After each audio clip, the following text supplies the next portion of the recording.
బైబిల్లో చెప్పబడిన కొందరు భక్తుల జీవితాలను మనం మాట్లాడుకుంటున్నాము. భక్తుల జీవితాలు, నీతిమంతుల జీవితాలు, దేవుడు మెచ్చిన వారి బ్రతుకులు మనందరికీ మాదిరి. వారందరూ మనకు మార్గదర్శకులు. వారిని మనం జ్ఞాపకం చేసుకుంటూ మన జీవితాలను కూడా అలా మలుచుకోవాలి, వారి బాటలో మనం నడవాలి అనే ఆలోచనే దేవుడు వారి చరిత్ర వ్రాయించటంలో ఉంది అని గత కొన్ని వారాలుగా మీకు జ్ఞాపకం చేస్తున్నాను. అందులో ఒకరోజు క్రొత్త నిబంధనలో కొర్నేలు గురించి మాట్లాడుకున్నాం, బర్నబా గురించి మాట్లాడుకున్నాం, సారెపతు విధవరాలు గురించి మాట్లాడుకున్నాం. గత వారం స్టెఫెను గురించి మనం మాట్లాడుకున్నాం. అలానే ఈరోజు కూడా పాత నిబంధన చరిత్ర నుంచి ఒక మహనీయుడు, మహానుభావుడు, పెద్దగా అతని గురించి ఎవరు మాట్లాడకపోవటం, ఎవరు చదవకపోవటం, పెద్దగా అందరికీ తెలిసిన వ్యక్తి కూడా కాడేమో అనిపిస్తుంది. కానీ చాలా గొప్ప వ్యక్తి. ఎంత గొప్ప వ్యక్తో, ఆయనలో ఉన్నటువంటి ఆ గొప్ప లక్షణాలు ఏమిటో అవన్నీ వరుసగా వ్రాసుకుంటూ వెళ్తే వాటిలో మనకెన్నున్నాయో అనేది చివరగా మనల్ని మనంగా ప్రశ్నించుకోవాలి. ఎందరో వారిలో మరుగున పడినటువంటి మహనీయుడు అని చెప్పాలి అతని గురించి. అంటే పెద్దగా పట్టించుకునే వాళ్ళు, మానవ సమాజం, క్రైస్తవ సమాజం కొద్దిమంది గురించి ఎప్పుడూ మాట్లాడుకుంటుంది తప్ప కొందరు గురించి ఎందుకో మాట్లాడరు. పాత నిబంధనలో ఎక్కువ మంది మాట్లాడుకునేది కానివ్వండి, ఎక్కువ మందికి తెలిసినటువంటి వ్యక్తులు కానివ్వండి, నోవా గురించి ఎక్కువగా మాట్లాడతారు. ఆ తర్వాత అబ్రహాము గారి గురించి ఎక్కువగా మాట్లాడతారు. ఆ తర్వాత దావీదు గురించి ఎక్కువ మాట్లాడతారు. ఆ తర్వాత ఒక యోబు గురించి ఎక్కువ మాట్లాడతారు. ఎక్కువగా వీరి గురించి మాట్లాడినంతగా, వీరి గురించి చదువుకున్నంత ఎందుకో మిగతా వాళ్ళ గురించి మాట్లాడుకోవటం కానీ చదువుకోవటం కానీ పెద్దగా ఆసక్తి చూపరేమో అనిపిస్తుంది. వీళ్ళ జీవితాలు కాసేపు మనం ప్రక్కన పెట్టి ఇంకా చాలామంది ఉన్నారు భక్తులు. వారిలో ఒక్కొక్కరిని మనం మీకు పరిచయం చేయాలి అని, మనం ఆలోచించాలి అని ప్రత్యేకంగా ఈ ఎపిసోడ్స్ ప్రారంభించాను. అందులో ఈ వారం మన ముందు వచ్చేటువంటి ఒక గొప్ప వ్యక్తి, ఆయన పేరు బోయజు అని. నిజంగా యథార్థంగా ఈ పేరు విన్నవాళ్ళు ఇప్పటివరకు ఎంతమంది ఉంటారు? అందరూ ఆ పేరు విన్నవాళ్ళు. అంతకుమించి ఏం అడగలేండి. మళ్ళీ విన్నామంటే మళ్ళీ నెక్స్ట్ ఏం అడుగుతాడో అని మళ్ళీ ఈ రకమైనటువంటి ఒక భయం మళ్ళీ మీకు. బోయజు అనేటువంటి పేరు వినినవారు ఎంతమంది ఉంటారు? పేరు విన్నవాళ్ళు, పేరు విన్నారా? ఓకే, చాలా సంతోషం, ఎక్కువ మంది ఉన్నారు.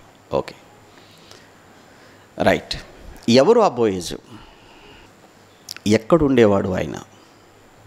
ఏంటి ఆయన జీవితం?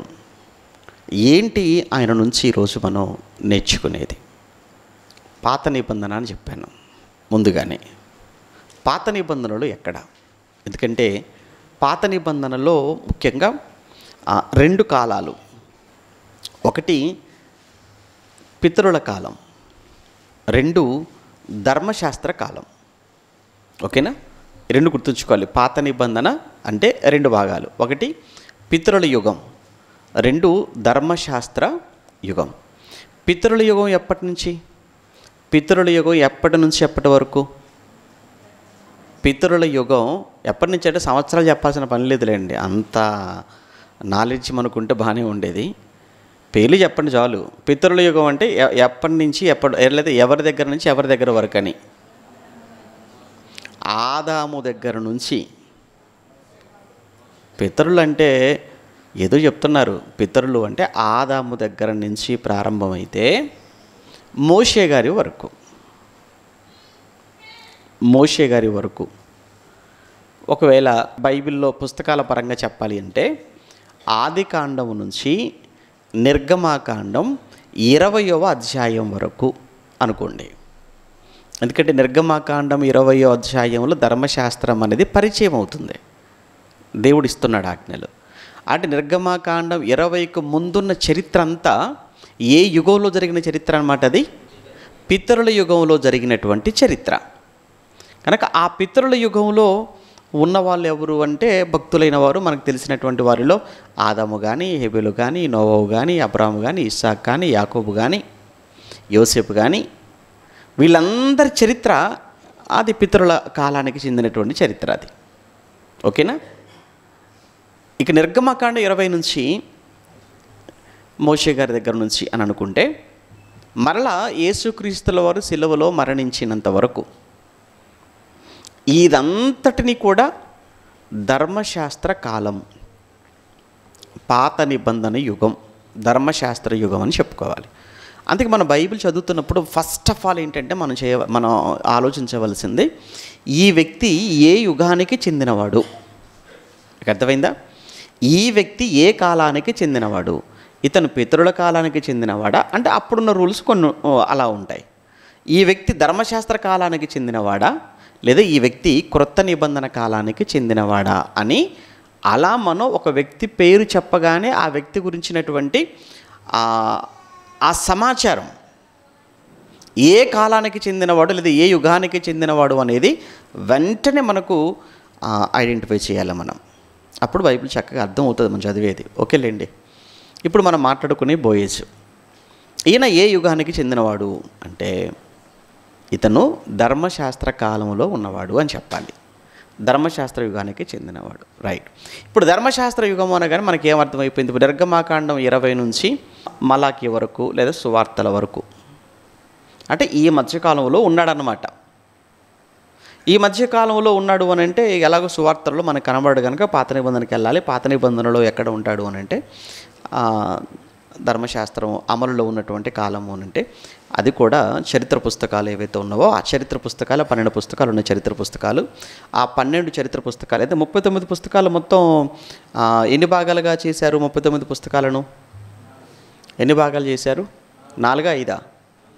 మొదటిది ధర్మశాస్త్రం అన్నారు, రెండోది ఏమన్నారు? చరిత్ర అన్నారు, మూడోది ఏమన్నారు? పద్యభాగాలు అన్నారు, కావ్య గ్రంథాలు అన్నారు, నాలుగోది ఏమన్నారు? ప్రవక్తల గ్రంథాలు అన్నారు. ప్రధానంగా ఎన్ని భాగాలు ఉంటే 4 భాగాలు చేశారు 39 పుస్తకాలను. అందులో మొదటి భాగంలో ఎన్ని పుస్తకాలు అని చెప్పుకున్నాం మనం? 5 పుస్తకాలు. తర్వాత భాగంలో ఎన్ని పుస్తకాలు? 12 పుస్తకాలు చరిత్ర పుస్తకాలు.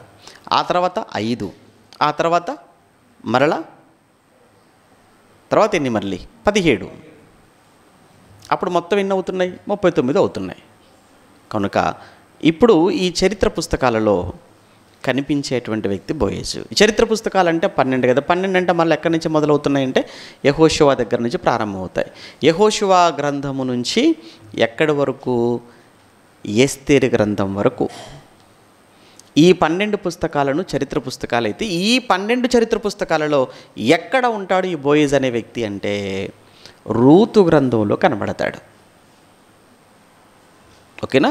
రూతు గ్రంథానికి వెళ్ళాలి. రూతు గ్రంథంలో 4 అధ్యాయాలు. రూతు గురించి ఎక్కువగా వినుంటారు, రూతు గురించి ఎక్కువ చదువుకొని ఉంటారు, కానీ బోయేజు గురించి ఎందుకో ఎక్కువ చదువుకోలేదు. పోనీ ఎవరు కూడా పెద్దగా మాట్లాడుండకపోవచ్చు. ఈరోజు మనం మాట్లాడుకుందాం. అదే కదా మన పని. ఎవరు పెద్దగా పట్టించుకోరో, ఎవరు పెద్దగా పక్కన పెట్టేశారో పట్టించుకోకుండా వాళ్ళలో కూడా చాలా విషయాలు ఉన్నాయి. వాళ్ళు కూడా మనం పట్టించుకోవట్లే కానీ దేవుడు పట్టించుకున్నాడు. వాళ్ళు చాలా మంచి గుణాలు ఉన్నాయి, దేవుడు మెచ్చినటువంటి వ్యక్తులు వాళ్ళు మనకు చాలా మాదిరి వాళ్ళు అని ఏమన్నా తెలియచేయాలనే ఉద్దేశంతోనే అలాంటి వాళ్ళందరినీ తీసుకొస్తున్నాం బయటికి మనం. రైట్. అయితే ఈ బోయేజ్ అనేటువంటి వ్యక్తి మనకు రూతు గ్రంథంలో కనబడతాడని చెప్పాను. రైట్. రూతు గ్రంథంలో మరలా 4 అధ్యాయాలు ఉంటాయి. 4 అధ్యాయాలలో ఇతని ప్రస్తావన ఎక్కడ మనం చూస్తామంటే 2వ అధ్యాయం నుంచి ఇతని ప్రస్తావన ప్రారంభమవుతుంది. ఇతని గురించి 2వ అధ్యాయం నుంచి మనం చదువుకుంటాం. చాలా మంచి విషయాలు చాలా మనం నేర్చుకోవాలి. అందులో ఎస్పెషల్లీ పురుషులైన వారు, ప్రత్యేకంగా పురుషులైనటువంటి వారు, పురుషులలో మరలా పెళ్ళిగాని పురుషులు ఇంకా బాగా వినాలి. పురుషులు వినాలి బాగా. అందులో మరలా పెళ్ళిగాని పురుషులైన వారికి ఇది ప్రత్యేకమైనటువంటి ఒక పాఠం. బోయేజు నేర్పే పాఠం, బోయేజు చేసే బోధ, బోయేజు నేర్పించేటువంటి ఒక భక్తి జీవితం అనుకోవాలి. బోయేజు చేస్తున్నటువంటి ఒక మంచి బోధని చెప్పాలి తన జీవితం నుంచి. అయితే మనం డైరెక్ట్గా ఆయన దగ్గరికి మనం వెళ్తే ఆ విషయం మనకు అర్థం కాదు, కానీ దానికి ముందు జరిగిన నేపథ్యం కూడా మనకు తెలియాలి. 2వ అధ్యాయానికి వెళ్ళామనుకోండి, మనకు అంత విషయం అర్థం కాదు. ఈ 2వ అధ్యాయానికి ముందు చాలా చరిత్ర జరిగింది, అది కూడా మనకు తెలియాలి. ఇంకొక విషయం కూడా ఏంటంటే, ఈ రూతు గ్రంథం అనేది ఇది న్యాయాధిపతుల కాలములో జరిగినటువంటి యథార్థ సంఘటన. రూతు చరిత్ర ఏదైతే ఉందో ఇది న్యాయాధిపతుల కాలము. తెలుసు కదా, ఇశ్రాయేలు ఐగుప్తు నుంచి ఇక్కడికి వచ్చిన తర్వాత న్యాయాధిపతుల పాలన, సుమారుగా న్యాయాధిపతుల పాలన ఎంతకాలం అని అంటే ఒక 300 నుంచి 400 లేదా 350 సంవత్సరాల వరకు న్యాయాధిపతులు ఏలారు. న్యాయాధిపతుల పాలన అనంతరం రాజుల పాలన ప్రారంభమైంది. ఇది హిస్టరీ, ఇది చరిత్ర. ఇప్పుడు ఈ న్యాయాధిపతుల కాలములో జరిగినటువంటి ఒక సంఘటనే రూతు చరిత్ర. దీని గురించి ఇంకా పరిపూర్ణంగా మీకు తెలియాలంటే ఆ రూతు గ్రంథ పరిచయం గురించి చెప్పినప్పుడు చాలా విషయాలు చెప్పాను. అందులో రూతు గ్రంథ పరిచయంలో అది కంప్లీట్గా దాని గురించిన చాలా విషయాలు చెప్పుకున్నాం ఆ రోజు. ప్రస్తుతానికి ఏంటంటే మనకు ఇది న్యాయాధిపతుల కాలంలో జరిగింది. ఏమైంది అంటే, బెత్లెహేము అంటే ఆ యూదయ ప్రాంతంలో, అదే కదా అంత హిస్టరీ, అంత చరిత్ర అంతా ఇజ్రాయెల్ దేశంలోనే కదా. ఆ ఇజ్రాయెల్ దేశంలో యూదయ ప్రాంతంలో బెత్లెహేము అనే ఒక ఊరుంది. బెత్లెహేము, బెత్ అంటే ఈ హిబ్రీ అక్షరాలు ఉంటాయి చూసారా, ఈ హిబ్రీ అక్షరాలలో 2వ అక్షరం ఆలెఫ్, బెత్ అని అంటారు. అంటే మనకు ఏబిసిడీలలో ఇంగ్లీష్లో ఈ హిబ్రీ అక్షరాలు. బెత్ అనేటువంటి ఆ మాటకు అర్థం ఏంటంటే ఇల్లు అని అర్థం. బెత్లెహేం అన్నారు. ఈ బెత్లెహేం అనేటువంటి ఆ పేరులో ఉన్న అర్థం ఏంటంటే రొట్టెల ఇల్లు అని అర్థం. అంటే మంచి ఆహారము సమృద్ధిగా దొరికేటువంటి ఆ ఊరు అని అర్థం అన్నమాట. అది పాలస్తీనా దేశంలో ఉంది. పాలస్తీనా అంటేనే మనకు తెలుసు కదా, పాలుతీరులో ప్రవహించు దేశము అని, సారవంతమైనటువంటి నేల అనే పేరు. అలాంటి ఆ ప్రాంతంలో యూదయ దేశంలో, యూదయ ప్రాంతంలో బెత్లెహేం అనేటువంటి ఊరిలో ఒకరోజు న్యాయాధిపతుల కాలంలో భయంకరమైన కరువు వచ్చేసింది. ఆ కరువు సమయంలో ఒక ఫ్యామిలీ అక్కడి నుంచి కుడివైపుకు వెళ్ళిపోయారు. కుడివైపుకు అంటే కొంచెం దక్షిణానికి కింది భాగానికి వచ్చేసారు. అక్కడ మోయాబు ప్రాంతం ఉంది. మన మ్యాప్లో చూస్తే కనబడుతుంది. ఓకే, అదంతా మాట్లాడితే మళ్ళీ మనకు పాఠంలోకి వెళ్ళలేము. మోయాబు ప్రాంతానికి వలస వెళ్ళారు. ఇక్కడ కరువు వచ్చిందని మోయాబు ప్రాంతానికి వలస వెళ్ళారండి, అది గుర్తుపెట్టుకోండి. వెళ్ళినటువంటి ఆ ఫ్యామిలీ పేరేంటంటే ఎలిమెలెకు, నయోమి. వాళ్లకు దేవుడిచ్చినటువంటి 2 కుమారులు. ఆ 2 కుమారులు మహలోను, కిల్యోను. ఓకే, ఇది విషయం. ఎవరు? ఎలిమెలెకు అనే వ్యక్తి తన భార్య అయిన నయోమిని తీసుకొని పుట్టిన 2 బిడ్డలను పట్టుకొని మోయాబు ప్రాంతానికి వెళ్ళిపోయాడు. మోయాబులో ఉన్నారు వాళ్ళు. కరువు ఉంది కదా అని బెత్లెహేములో మోయాబు ప్రాంతానికి వెళితే వెళ్ళిన వెంటనే భర్త చనిపోయాడు. అంటే యజమాని చనిపోయాడు, ఎలిమెలెకు చనిపోతాడు. ఆ తర్వాత తన పిల్లలిద్దరితో, కుమారులిద్దరితో కాలం గడుపుతుంది. 10 ఏళ్ళు అయిపోయింది. వివాహం చేసింది. అక్కడ మోయాబు స్త్రీలతోనే వివాహం చేసింది.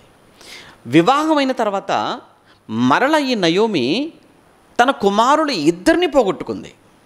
కరువు వచ్చిందని ఆ దేశానికి వెళితే వెళ్ళగానే భర్త చనిపోయాడు.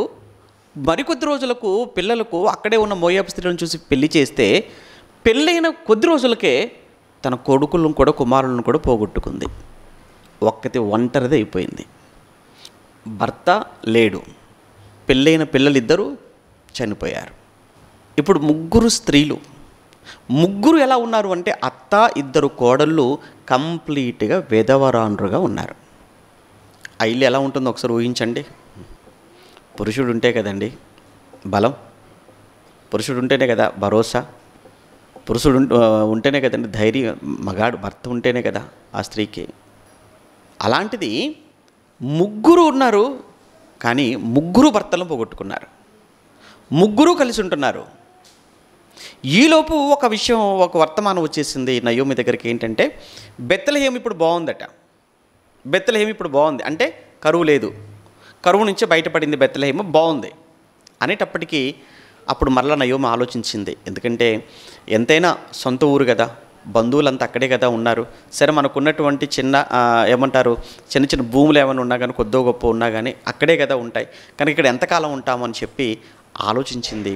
ఆలోచించి అతడిద్దరు కోడలను పిలిచింది. వారితో మాట్లాడుతుంది. అమ్మా, నేను ఎలాగో వృద్ధురాలను అయిపోయాను, ముసలిదాన్ని అయిపోయాను. 1, 2 మీది ఎలాగో ఇదే ప్రాంతం. 3 పిల్లలు మళ్ళా కనేటువంటి శక్తి నాకు లేదు. మీరు మంచి యవనంలో ఉన్నారు. నా కోసం మీ యవన జీవితాన్ని, మీ భవిష్యత్తును మీరు ఎందుకు పాడు చేసుకోవటం? చక్కగా మీరు మీ తల్లిగారింటికి వెళ్ళిపోండి, వెళ్ళి మళ్ళీ పెళ్లి చేసుకోండి, చక్కగా మీ మీ జీవితాన్ని మీరు సెట్ చేసుకోండి అని ఒక అత్తగా కాక ఒక తల్లిగా వాళ్ళిద్దరి కోసం ఆలోచించింది. అప్పుడు ఇద్దరు అన్నారు ముందు, అమ్మో ఈ పరిస్థితుల్లో నిన్ను వదిలిపెట్టి మేమిద్దరం ఎలా వెళ్ళిపోతామో మేము వెళ్ళం అన్నప్పుడు చాలా బలవంతం చేసింది. అప్పుడు బలవంతం చేయగా ఓర్ప అంటే కిల్యోని యొక్క భార్య, చిన్నవాడు భార్య వచ్చేసి అత్త నయోమి మెడ మీద పడి ఆమెను ముద్దు పెట్టుకొని ఆమె వెళ్ళిపోయింది.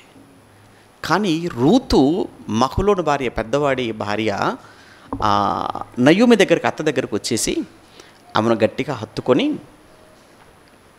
లేదు నువ్వు ఎక్కడుంటే నేను అక్కడే ఉంటా, నువ్వు ఎక్కడికి వెళితే నేను అక్కడికే వస్తాను, నీ దేవుడే నా దేవుడు, నీ జనమే నా జనం, నీ బంధుత్వమే, నీ బంధువర్గమే నా బంధువర్గం, కనుక నువ్వెక్కడ చనిపోతే నేను అక్కడే చనిపోతాను, నువ్వెక్కడ పాతిపెట్టబడితే నేను అక్కడే పాతిపెట్టబడతాను అని గట్టిగా ఆమెను గుండెలకు హత్తుకున్న తర్వాత ఇద్దరూ కాసేపు దుఃఖపడ్డారు. ఇక ఈ నయోమికి అర్థమైపోయింది, రూతు నన్ను వదిలిపెట్టేటట్లుగా లేదు అని రూతును వెంట పెట్టుకొని, కోడలు వెంట పెట్టుకొని ఎక్కడికి వచ్చేసింది? ఇప్పుడు మరలా బెత్లెహేముకి వచ్చేసిందండి. అంటే మోయాబు నుంచి ఎక్కడికి వచ్చేసారనమాట. ఇప్పుడు సీన్ మళ్ళీ కట్ చేస్తే బెత్లెహేం. ఎందుకంటే బోయేజ్ దగ్గరికి మనం వెళ్ళాలంటే వెనకాల జరిగిన హిస్టరీ మనకు తెలియకపోతే బోయేజ్ మనకు అర్థం కాడు. 2వ అధ్యాయం డైరెక్ట్ మనం తీసుకెళ్ళొచ్చు, కానీ 2వ అధ్యాయంలోకి వెళ్ళి మాట్లాడుతున్నాం అనుకోండి, మరి ఏం జరిగిందండి అనేటువంటి బోల్డ్ ప్రశ్నలు వస్తుంటాయి మనకు. అందుకే మొదటి అధ్యాయంలో జరిగిన హిస్టరీ అంతా మీకు కొన్ని మాటలకి చెప్పిన తర్వాత ఇప్పుడు 2వ అధ్యాయానికి వెళ్ళిపోయాం అనుకోండి, చాలా క్లియర్గా ఉంటుంది అందరికీ కూడా. ఇప్పుడు ఇక్కడికి వచ్చేసారు. ఎక్కడికి వచ్చేసారు? ఇప్పుడు బెత్లెహేముకి వచ్చారు. బెత్లెహేముకి వచ్చేసిన తర్వాత పరిస్థితి చూద్దాం ఎలా ఉంటుందనంటే, అందరూ వాళ్ళు వస్తుంటే కొంతమంది చూసి, హాయ్ నయోమిలా ఉంది, ఎందుకంటే చాలా కాలం అయిపోయింది కదా, అందులో భర్తను పోగొట్టుకుంది కదా, పిల్లల్ని పోగొట్టుకుంది కదా, మానసికంగా ఎంత స్ట్రగుల్ అయిపోయి ఉంటుంది, మానసికంగా ఎంత కృంగిపోయి ఉంటుంది. అలా కృంగిపోయి కుమిలిపోయి తర్వాత వయసు మీద పడిపోయి మానసికంగా స్ట్రగుల్ అయిపోయి ఆ పరిస్థితుల్లో మనిషి గుర్తుపట్టకుండా అయిపోవచ్చు, చాలా కాలం అయిపోయింది. చూసి నయోమిలా ఉంది కదా, నయోమిలా ఉంది కదా అని ఊరంతా కూడా మాట్లాడుకుంటున్నారు.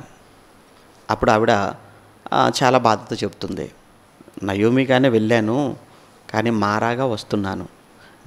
నయోమి అంటే మధురం, మారా అంటే చేదు.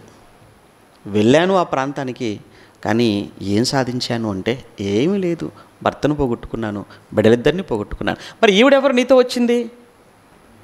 నా పెద్ద కుమారుడి భార్య, పేరు రూతు అని ఊరిలో ఉన్న వాళ్ళందరికీ పరిచయం చేసింది.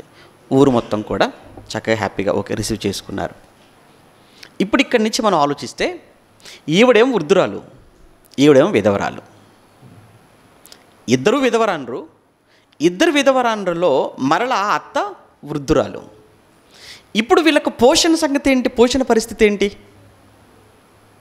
ఇంకొక విషయం ఏంటంటే, ఈమెమో విధవరాలే, యవనస్తురాలుగా ఉంది, కానీ ఊరికి కొత్త, జనానికి కొత్త, ప్రాంతం కొత్తది. కానీ అన్నీ తెలిసిన అత్తేమో వృద్ధురాలై విధవరాలుగా ఆమె ఇంట్లో ఉంది. ఇప్పుడు అత్త విధవరాలుగా ఉన్నటువంటి యవనంలో ఉన్న ఆ రూతును బయటికి ఏమని పంపగలదు? పంపించలేని పరిస్థితి. అలానే ఇంట్లో ఉంటే పోషణ పరిస్థితి ఏంటి అంటే ఎలాంటి సిచ్యువేషన్ వాళ్ళు ఫేస్ చేస్తున్నారు, ఎలాంటి పరిస్థితుల్లో వాళ్ళు ఉన్నారు అనేది ఇది మనకు అర్థమైతేనే తప్ప మన జీవితాలు కూడా అలా ఎవరి జీవితాలో ఒకరివి ఎక్కడో ఒక చోట ఖచ్చితంగా ఏమంటే వారికి మనకు ఏదో కొన్ని చోట్ల కనెక్ట్ అవుతుంటాయి, సింక్ అవుతాయి మన జీవితాలు కూడా. మనం అలా బైబిల్ మనం చదువుకోవాలి, రైట్. ఈ సిచ్యువేషన్లో, ఈ పరిస్థితుల్లో మొదటి అడుగు వేసింది ఋతు.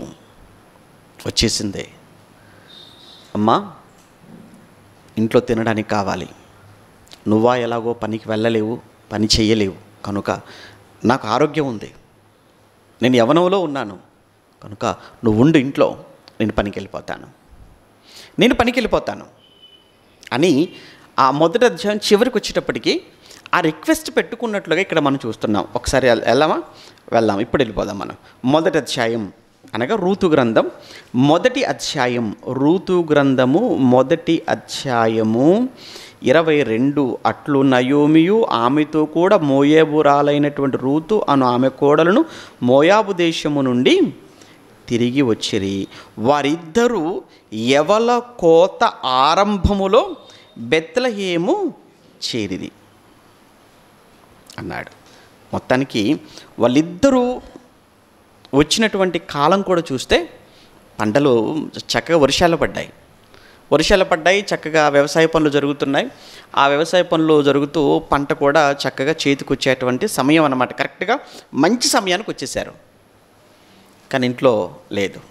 అప్పుడు ఈవిడ పనికి వెళ్ళాలి అంటే ఏం పనికి వెళ్ళాలి? కూలికి వెళ్ళాలి. ఒకటి ఇక్కడ బాగా అర్థం చేసుకోవాల్సింది, రూతు మొదటగా ఈ దేశస్తురాలు కాదు, పరదేశి. రూతు పరదేశి, మోయాబు దేశం ఆవిడది. 1. 2 విధవరాలు. 3 తన అత్త కూడా విధవరాలు, వృద్ధురాలు.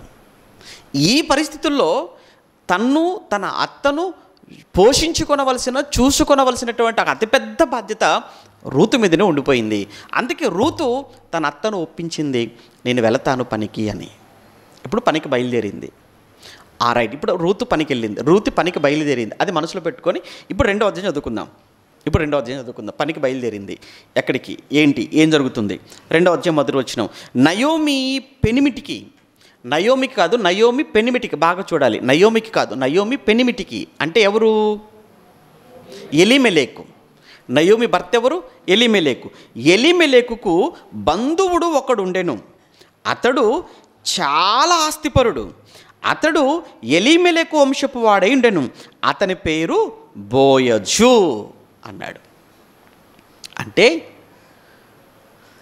ఎలీమెలెకు అనేటువంటి ఈ నయోమి భర్తకు చాలా బంధువు అన్నాడు అంతే తప్ప దగ్గర బంధువు అన్న పదం అయితే అక్కడ ఉపయోగించినట్టుగైతే మనకు లేదు. కేవలం ఒక బంధువు. అతను దగ్గర బంధువా, దూర బంధువా ఆ విషయం అయితే లేదు ప్రస్తుతానికి అక్కడ, రైట్. మొత్తానికైతే బంధువు ఉన్నాడు. అతను కూడా ఈ ఎలీమెలెకు వంశానికి చెందినవాడు.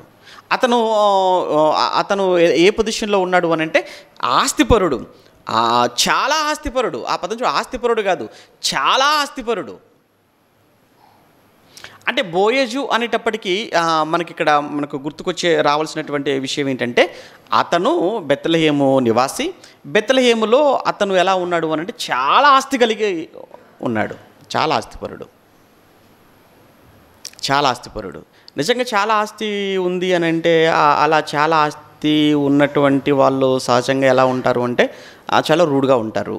అంటే ఎక్కువ మంది, అందరూ నేను చెప్పను, బాగా డబ్బు ఉందంటే, బాగా భూములు ఉన్నాయంటే, బాగా ఆస్తి ఉందంటే సహజంగా వాళ్ళు అతిశయపడుతుంటారు. తర్వాత వచ్చేసి వాళ్ళు పెద్దగా ఎవరిని పట్టించుకోరు. మూడోది వచ్చేసి ఒక రకమైనటువంటి గర్వం, అహంకారం. కారణం ఏంటంటే ఉన్నటువంటి ఆస్తులు. అది మనకు జనరల్గా తెలిసిన విషయం. అయితే ఇక్కడికి వచ్చేటప్పటికి అతను చాలా ఆస్తిపరుడు అని చెబుతూ వెంటనే ఈ 2వ వచనంలో మోయాబురాలైనటువంటి రూతు ఇప్పుడు అత్త దగ్గర సెలవు తీసుకుంటుంది. నీ సెలవైన ఎడల, చూడండి అక్కడ, నీ సెలవైన ఎడల మనం బయలుదేరుతుందని మనం ముందు కన్ఫర్మ్ చేసేసుకున్నాం.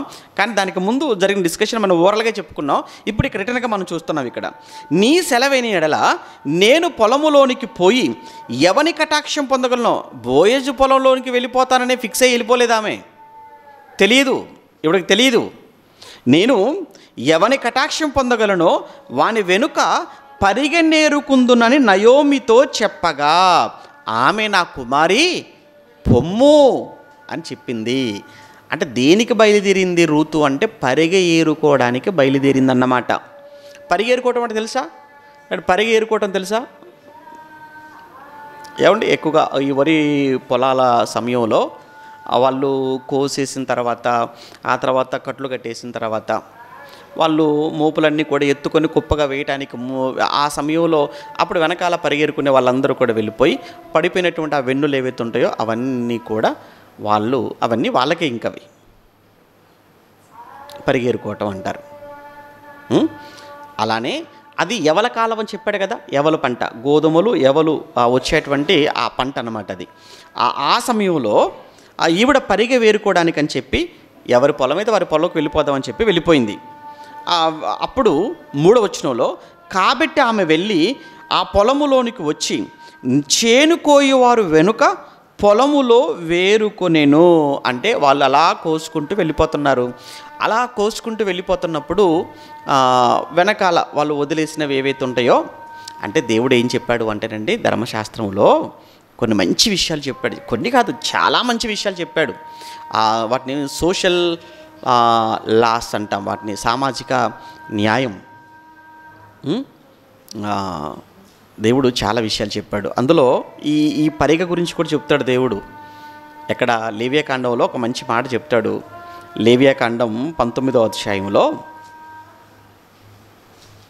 లేవియాకాండం 19వ అధ్యాయం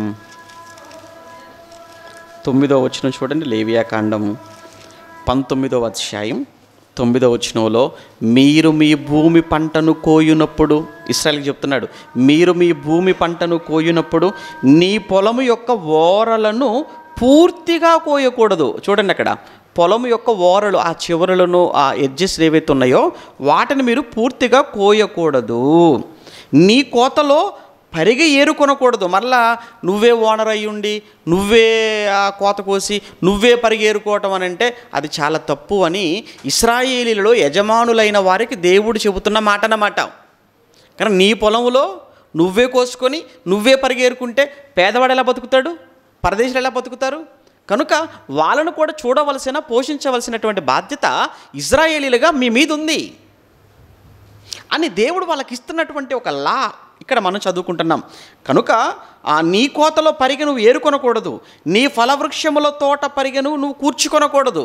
అలా అప్పుడప్పుడు చూడండి, మీరు ఆ మామిడి తోటలో పడతారు చాలామంది, లేదా నిమ్మ తోటలో పడుతుంటారు, బత్తాయి తోటలో పడుతుంటారు. రైతులుగా వాళ్ళ యజమానిగా పాడుకున్న వాళ్ళు ఏంటంటే వాళ్ళు మొత్తంగా వాళ్ళకి సంబంధించిన అన్ని కోసేసుకున్న తర్వాత ఆ తర్వాత ఎవరైనా వెళ్ళేసి ఆ మిగిలిపోయిన ఎక్కడెక్కడ వాళ్ళకి కనబడకుండానో లేకపోతే వాళ్ళకి అందకనో ఏవైనా వదిలేస్తే ఆ తర్వాత ఇంకా ఎవరైనా వెళ్ళేసి వాటిని కోసుకోవచ్చు, వాటిని తీసుకుని వెళ్ళిపోవచ్చు. అంటే అయిపోయిందన్నమాట, వాళ్ళది అయిపోయింది. అలానే ఇక్కడ కూడా దేవుడు వాళ్ళతో ఫలవృక్షముల విషయంలో కూడా అదే మాట ఆయన చెబుతున్నట్టుగా చూస్తున్నాం. నీ ఫలవృక్షముల తోటలో రాలిన పండ్లను కూడా నువ్వు వేరుకొనకూడదు. ఎందుకంటే బీదలకును పరదేశులకును వాటిని విడిచిపెట్టాలి. ఆ పదం చూడండి, బీదలకును పరదేశులకును వాటిని మీరు ఏం చేయాలి? విడిచిపెట్టాలి అన్నాడు.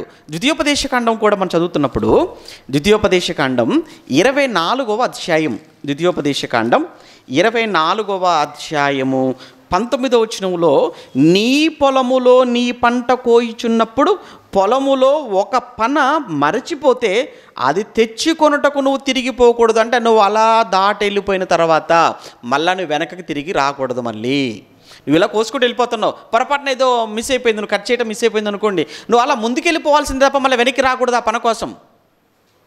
ఎందుకు? ఇంకా అది వాళ్ళ కోసం, వెనకాల పాపం బీదలైన వారు, పరదేశులైన వాళ్ళు ఎదురు చూస్తున్నారు. కనుక వాళ్ళకు కూడా కడుపు నిండాలి కదా, వాళ్ళ ఆకలి కూడా తీరాలి కదా. వాళ్ళు ఎవరో కాదు కదా, వాళ్ళు నీ పొరుగువారే కదా, వాళ్ళు నీ సహోదరులే కదా. మరి వాళ్ళ కోసం ఆలోచించకపోతే ఎలా అని ఒక చక్కటి సిస్టమ్, ఒక చక్కటి న్యాయాన్ని ఆ రోజు దేవుడు వారి మధ్య పెట్టడం అనేది ఇక్కడ మనం చూస్తున్నాం. నీ దేవుడనే యెహోవా నీవు చేయు పనులన్నిటిలో నిన్ను ఆశీర్వదించినట్లు అది పరదేశులకును తండ్రి లేని వారికి, నెక్స్ట్ విధవరాండ్రకును అన్నాడు. చూడండి, అక్కడ బీదలు అన్నాడు, తండ్రి లేని వారు అన్నాడు, విధవరాండ్రకు వాళ్ళు ఈ పరిగె ఏరుకొని వాళ్ళు బతకాలి. అందుకు వీళ్ళు వచ్చేటప్పటికి కూడా చక్కగా ఆ పంట కోసేటువంటి సమయం కనుక ఆ రూతు నయోమి దగ్గరికి వెళ్ళింది, ఆ తనుమతి తీసుకుంది, బయలుదేరి చక్కగా పొలానికి వచ్చేసింది. సరిగ్గా ఆ పొలం ఎవరిది అని అంటే బోయేజ్ది. తెలుసా అంటే తెలీదు. అందుకే నేను ఎవరి కటాక్షం పొందుకుంటానో అని బయలుదేరి వచ్చేసింది అనమాట ఆవిడ. రైట్, ఇప్పుడు ఇక్కడ పొలంలో చూద్దాం. పొలానికి వచ్చేసారు, ఆ పొలానికి వచ్చేసింది కాబట్టి ఆమె పొలంలోనికి వచ్చి చేను కొయ్యు వారి వెనక పొలంలో ఏరుకుంటుంది. ఆ పొలములో ఆమె పోయిన భాగము ఎలీమెలకు వంశపు వాడైన బోయజ్ది. అది ఆమె తెలీదు, వెళ్ళిపోయింది. తీరా అది ఎవరిది అని అంటే బోయేజ్ గారిది. నెక్స్ట్ చూద్దాం 4వ వచనం. మనకు బోయేజ్ గురించి మాట్లాడు, రూతు గురించి కాదండి. మనకి ఇందులో రూతు గురించిన క్యారెక్టర్ మనం పక్కన పెట్టేద్దాం. మనం కేవలం ఎవరి మీద ఫోకస్ చేద్దాము? ఈరోజు మనం ఫోకస్ చేయవలసింది ఎవరి మీద?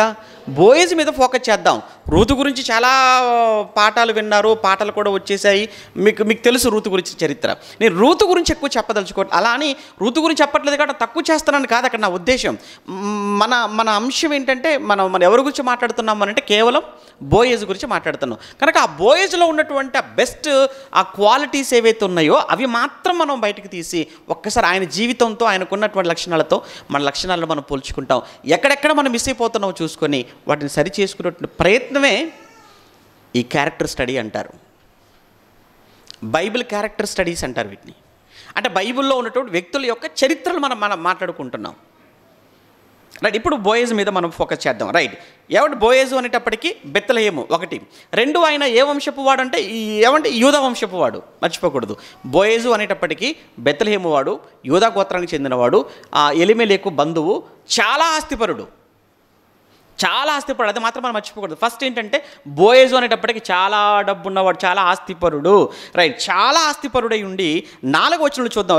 అతనిలో ఉన్న 2వ క్యారెక్టర్ని మనం చూడబోతున్నాం. బోయేజు బెత్లెహేము నుండి వచ్చి ఎక్కడికి? పొలానికి. యెహోవా మీకు తోడయుండును గాకని చేను కొయ్యు వారితో చెప్పగా అన్నాడు. మనం మామూలుగా చదువుకుంటూ వెళ్ళిపోయాం, కానీ ఇక్కడ కానీ కొంచెం మనం ఆగి ఆలోచించామనుకో అతనిలో ఉన్న ఒక చక్కటి సుగుణం మనం ఇక్కడ కనబడుతుంది. ఏంటి ఆ చక్కటి సుగుణం అంటే, అంత ఆస్తిపరుడు కదా, పొలానికి వచ్చేసరికి చేనుకు వస్తున్నారు. కోసే వాళ్ళంతా ఎవరు? కూలివారు. కానీ కూలివారితో కూడా మాట్లాడుతున్నాడు. అంత ఆస్తిపరుడు కూలివారితో మాట్లాడేవేంటి?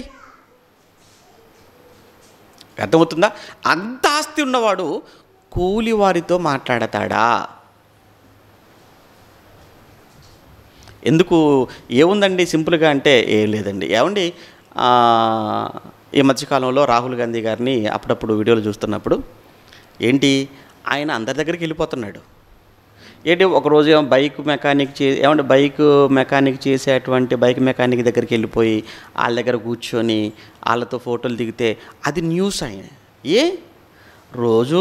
రోజు వెళ్ళిపోతున్నాడు, రోజు చేసేవాడు, అది న్యూస్ కాలేదు.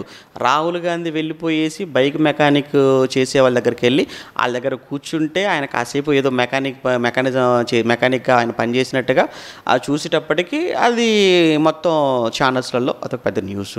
ఆ తర్వాత కాసేపు ఆ రైల్వే కూలీల దగ్గరికి వెళ్ళిపోయేసి ఆ కూలీ డ్రెస్ వేసేసుకొని వాళ్ళు మోసే సూట్ కేసులు కాసేపు నెత్తి మీద పెట్టుకుంటే అదొక పెద్ద న్యూస్. ఎందుకు అంటే మరి ఆయన స్థాయి, ఆయన స్టేటస్, ఆయన రేంజ్ వేరు. ఎవరిది? రాహుల్ గాంధీ గారి రేంజ్ వేరు. ఏంటండి ఆయన రేంజ్ అంటారా? మోడీ గారి కంటే కూడా చాలా గొప్ప రేంజ్ అయింది. మోడీ గారి గురించి మనకి ఏం చెప్పారంటే మనం ఎవరూ చూడలేదు, మనకు ఎవరికి తెలియదు. ఆయన ఛాయ్ అమ్ముకునేవాడని చెప్పారు, మనం విన్నాం, అనాలి అంతే తప్ప మనం ఏమీ చెప్పడానికి లేదు. మనకు తెలియదు. మీరు చూసారా? ఎవరైనా తాగారా? ఆయన ఇస్తే ఎవరైనా? లేదు కదా. మరి మనకెవరికి తెలియదండి. చెప్పారు, ఊగొట్టాము అంతే, మనకు తెలియదు. కానీ ఒకటి నిజం ఏంటి చెప్పమంటారా? రాహుల్ గాంధీ గారు గోల్డ్ స్పూన్తో పెరిగినవాడు ఆయన. ఎందుకు? వాళ్ళ తండ్రి ప్రధానమంత్రి, వాళ్ళ నాయనమ్మ ప్రధానమంత్రి, వాళ్ళ తాత ప్రధానమంత్రి. అంటే దేశాన్ని పరిపాలించిన తొలి ప్రధానులలో 3 ప్రధానులు కుటుంబంలో పుట్టినవాడు అని అంటే సర్పంచ్ కొడుకునే పట్టుకోలేము మనం. ఒక కార్పొరేటర్ కొడుకు మనకు దొరకడు. ఇక ఎమ్మెల్యే గారి పిఏ అంటేనే మనం చాలా కష్టం ఆయన దగ్గరికి వెళ్ళాలంటే. అలాంటిది దేశాన్ని పరిపాలించిన 3 ప్రధానుల కుటుంబంలో నుంచి రాహుల్ గాంధీ గారు వచ్చారు అని అంటే ఆయన రేంజ్ ఏ స్థాయిలో ఉంటుందో మనం ఊహించవచ్చు. మరి అలాంటి ఆయన ఏమన్నా కూలీలు మోసే పెట్టి నెత్తిన పెట్టుకునే న్యూస్ కాదా? అలాంటి ఆయన బైక్ మెకానిక్ చేసే వాళ్ళ దగ్గరికి వెళ్ళిపోయి కాసేపు కూర్చొని మాట్లాడుతుంటే అవదా? అలాంటి ఆయన లారీ డ్రైవర్లతో పాటు క్లీనర్లతో పాటు ఆ ట్రక్కులో ప్రయాణం చేస్తుంటే న్యూస్ అవ్వదా? ఆయన బైక్ మీద వెళ్ళిపోతే న్యూస్ అవ్వదా? అవుతుంది. అంటే ఆ రేంజ్లో ఉన్న ఆయన చూసారా ఎంతకు తగ్గి అందరితో మాట్లాడుతున్నాడు. భారత జోడో యాత్ర చేశాడు. ఆ భారత జోడో యాత్ర చేసినప్పుడు కూడా మీరు చూడండి, అందరితో చాలా కలివిడిగా, ఒక సామాన్య పౌరుడిగా, ఒక కామన్ మ్యాన్గా, విద్యార్థులతో, టీచర్లతో, కూలీ పనులతో. మొన్న మధ్యలో హిమాచల్ ప్రదేశ్ వెళ్ళిపోతుంటే, పల్లెటూరులో వెళ్ళిపోతుంటే అందరు నాట్లు వేస్తుంటే వాళ్ళ దగ్గర ఏంటి ఆ బురదలోకి దిగిపోయి వాళ్ళతో కలిసి నాటేస్తున్నాడు ఆయన. ఎవరు? రాహుల్ గాంధీ గారు. అప్పుడు ఏమనిపించింది చూడండి, ఆ ఫొటోస్ కానీ, ఆ ఇమేజెస్, ఆ వీడియోస్ అన్నీ చూస్తున్నప్పుడు ఒక రకమైనటువంటి ఆ ఆలోచన, ఒక రకమైన ఆనందం. ఏంటండి, అలాంటి కుటుంబంలో పుట్టి అంత గొప్పగా పెరిగినటువంటి వ్యక్తి ఏంటి ఈ పని చేస్తున్నాడు అని. ఇది మీకు అర్థమైతే బోయేజ్ గారిని కూడా మామూలు వ్యక్తి కాదు. చూసారా, బోయేజ్ గారి దగ్గర చెప్పడానికి రాహుల్ గాంధీ గురించి చెప్పాల్సి వచ్చింది మీకు. మరి ఎందుకంటే ఈయన గురించి చెప్తే ఇది అర్థమైతే అంటే ఈయన కనెక్ట్ అయిపోతాడని. ఇప్పుడు బోయేజ్ గారు కూడా ఏమని చదువుకున్నాం మనం, చాలా ఆస్తిపరుడు, చాలా ఆస్తుంది. అలాంటిది ఎంతో ఆస్తున్నటువంటి వ్యక్తి ఆయన దగ్గర పని చేస్తున్నారు. పొలానికి వచ్చేసరికి కూలి వాళ్ళతో మాట్లాడుతున్నాడట. కూలి వాళ్ళతో విషయం ఏంటంటే, కూలి వాళ్ళ మీద, ఆ కూలి వాళ్ళను పని చేయించడానికి పైన మళ్ళీ కొంతమంది ఉన్నారు వర్కర్. ఏమంటాడు అక్కడ మనం చదువుతున్నప్పుడు, అప్పుడు బోయేజు కోయువారి మీద ఉంచబడిన తన పనివారు, అంటే కోత కోసేవారి మీద మళ్ళీ కొంతమంది పనివాళ్ళు ఉన్నారు. వాళ్ళతో మాట్లాడొచ్చు ఆయన. కానీ వాళ్ళతో కాకుండా డైరెక్ట్ ఎవరితో మాట్లాడుతున్నాడు? కోసేవారితో మాట్లాడుతున్నాడు. అంటే ఇక్కడ మనకి ఏం అర్థం కావాలి అంటే, ఆయనలో ఉన్నటువంటి ఏమంటారు, ఆ తగ్గింపు అంటారా, ఆయనలో ఉన్న మంచితనం.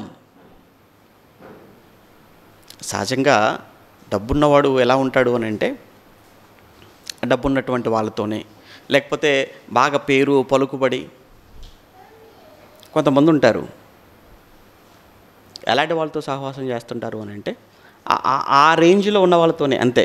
ఇంకా పక్కన ఎవరిని పట్టించుకొని ఎవరితో మాట్లాడరు, కనీసం పలకరించరు. ప్రాక్టికల్గా మీరు చూడండి సమాజంలో. ఎందుకంటే ఆడెక్కడ నేనెక్కడ, వాళ్ళ స్థాయి ఏంటి నా స్థాయి ఏంటి, ఆడు నా దగ్గర పనిచేసేవాడు, వాడు నా దగ్గర పనిచేసేవాడు. ఒక కంపెనీ, ఒక ఆఫీస్ ఉందనుకోండి, ఆఫీసులో ఆఫీసర్ మొదలుకుంటే కింద అటెండర్ వరకు ఉంటారు.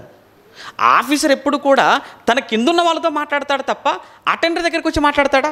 ఒకవేళ మాట్లాడాడు అనుకోండి, ఆడికి వందనాలు చెప్పాడు అనుకోండి, వాడు గుడ్ మార్నింగ్ చెప్పాడు అనుకోండి, షేక్ హ్యాండ్ ఇచ్చేవాడు ఎంత పొంగిపోతాడు. ఆఫీసర్ గారు ఏంటి నాకు షేక్ హ్యాండ్ ఇవ్వటం ఏంటి, నాతో నిలబడటం ఏంటి, నా భుజం మీద చేయటం ఏంటి, నాతో మాట్లాడటం ఏంటి, చాలా హ్యాపీగా ఫీల్ అయిపోతాడు. నిజంగా ఇక్కడ ఇతను చూస్తుంటే, బోయేజును చూస్తుంటానండి, నాకు ఈ మాట చదివినప్పుడు చాలా ఆశ్చర్యం వేసింది. అంతేకాదు, ఏమని పలకరించాడో తెలుసా? ఏమని పలకరించాడు చూడండి, అక్కడ 4వ వచనంలో, బోయేజు బెత్లెహేము నుండి వచ్చి, యెహోవా మీకు తోడయుండునుగాకని చేను కోయువారితో చెప్పగా, ఎందరో ఉన్నారు చేను కోస్తున్నట్లు వాళ్ళందరినీ చూసి, దేవుడు మీకు తోడయుండునుగాక అన్న మాట అనేటప్పటికీ, ఎందుకన్నాడు ఆ మాట? ఎందుకు ఆ మాట? దేవుడు మీకు తోడుగా ఉంటాడు అన్న మాట అన్నప్పుడు ఒక విధంగా ఇంత యజమాని మమ్మల్ని పలకరించాడు అన్నది ఒకటి, ఆయన మీద ఒక మంచి పాజిటివ్ ఒపీనియన్ ఉంటుంది. రెండో విషయం ఏంటంటే, దేవుడు మీకు తోడుగా ఉన్నాడు అంటే మీరు చేసే పనిని కూడా మీరు ఎలా చేస్తారు? మోసంతో చేయరు. బోయే చాలా తెలియగలవాడు. అంతే కదండి.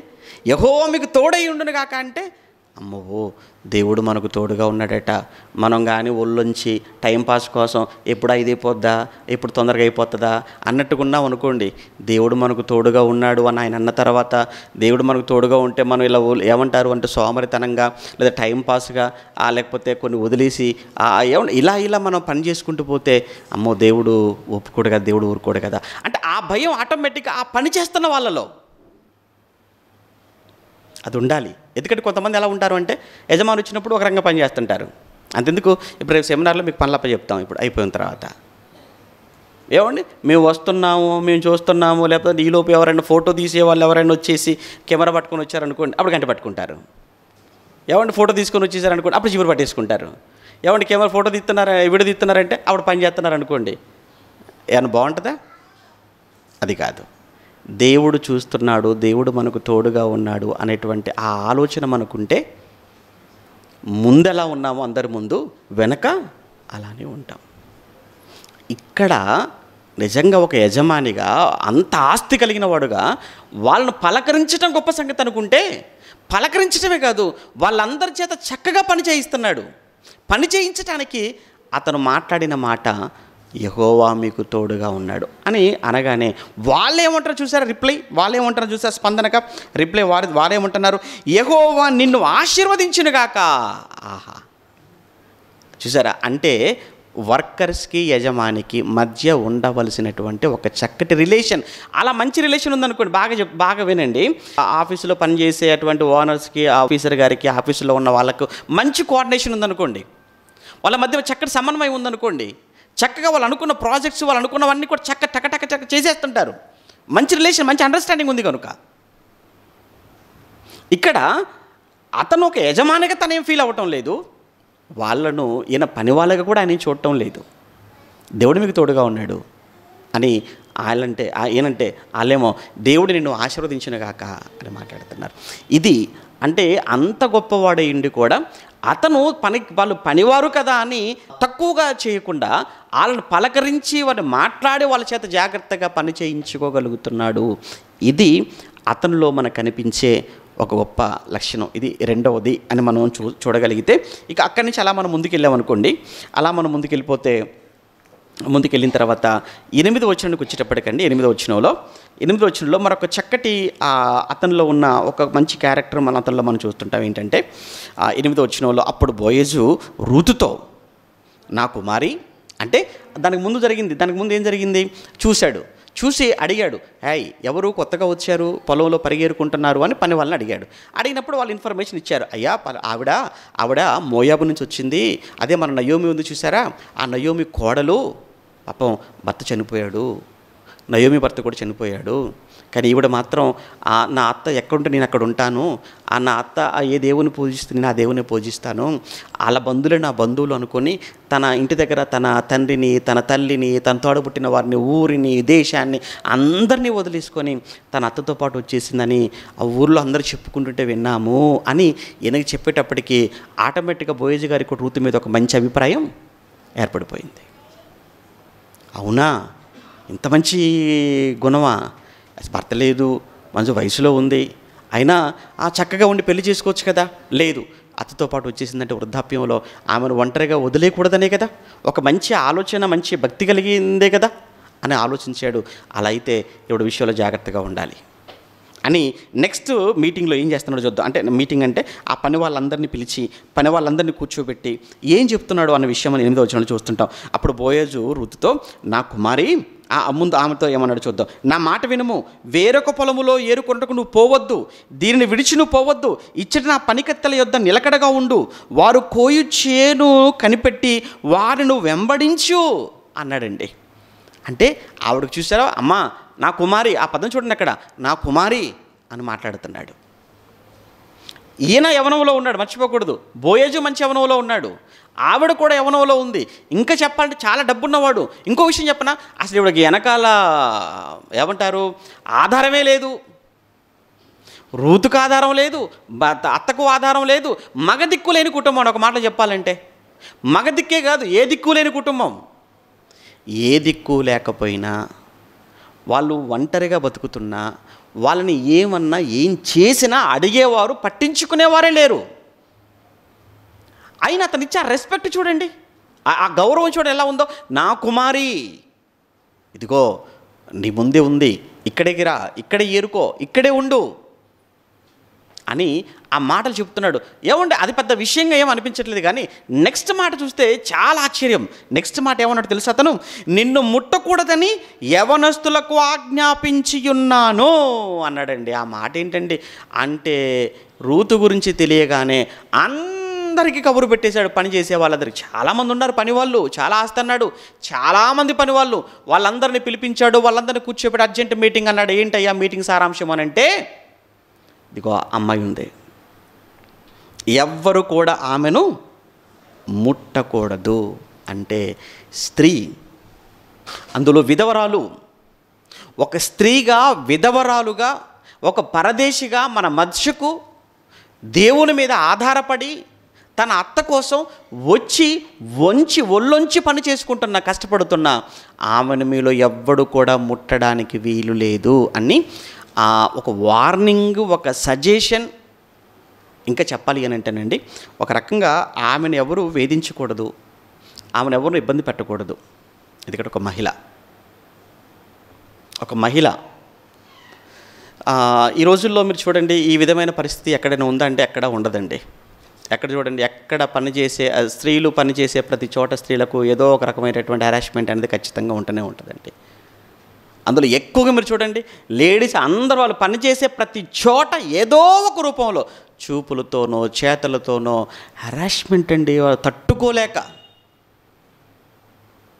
అందులో ఎక్కువ చూడండి లైంగిక వేధింపులు అంటుంటాం మనం, సెక్షువల్ హెరాస్మెంట్. ఎక్కడ లేదు, అన్ని చోట్ల ఉన్నాయి.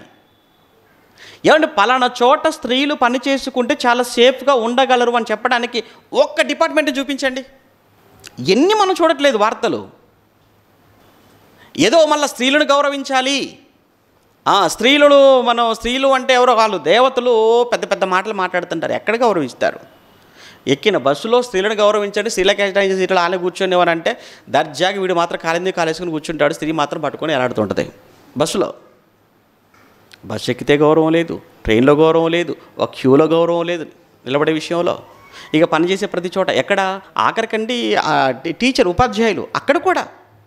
ఆ తర్వాత ఇక ఏమంటారు, ఆ చివరికి న్యాయస్థానాలు, అక్కడ కూడా మీరు చూడండి. ఏంటి న్యాయస్థానాలు తీర్పులు చెప్పేటువంటి చోట కూడా ఏమన్నారు, లేడీ లాయర్ల పైన పక్కన ఉన్న లాయర్లే లైంగిక దాడి చేశారు అని.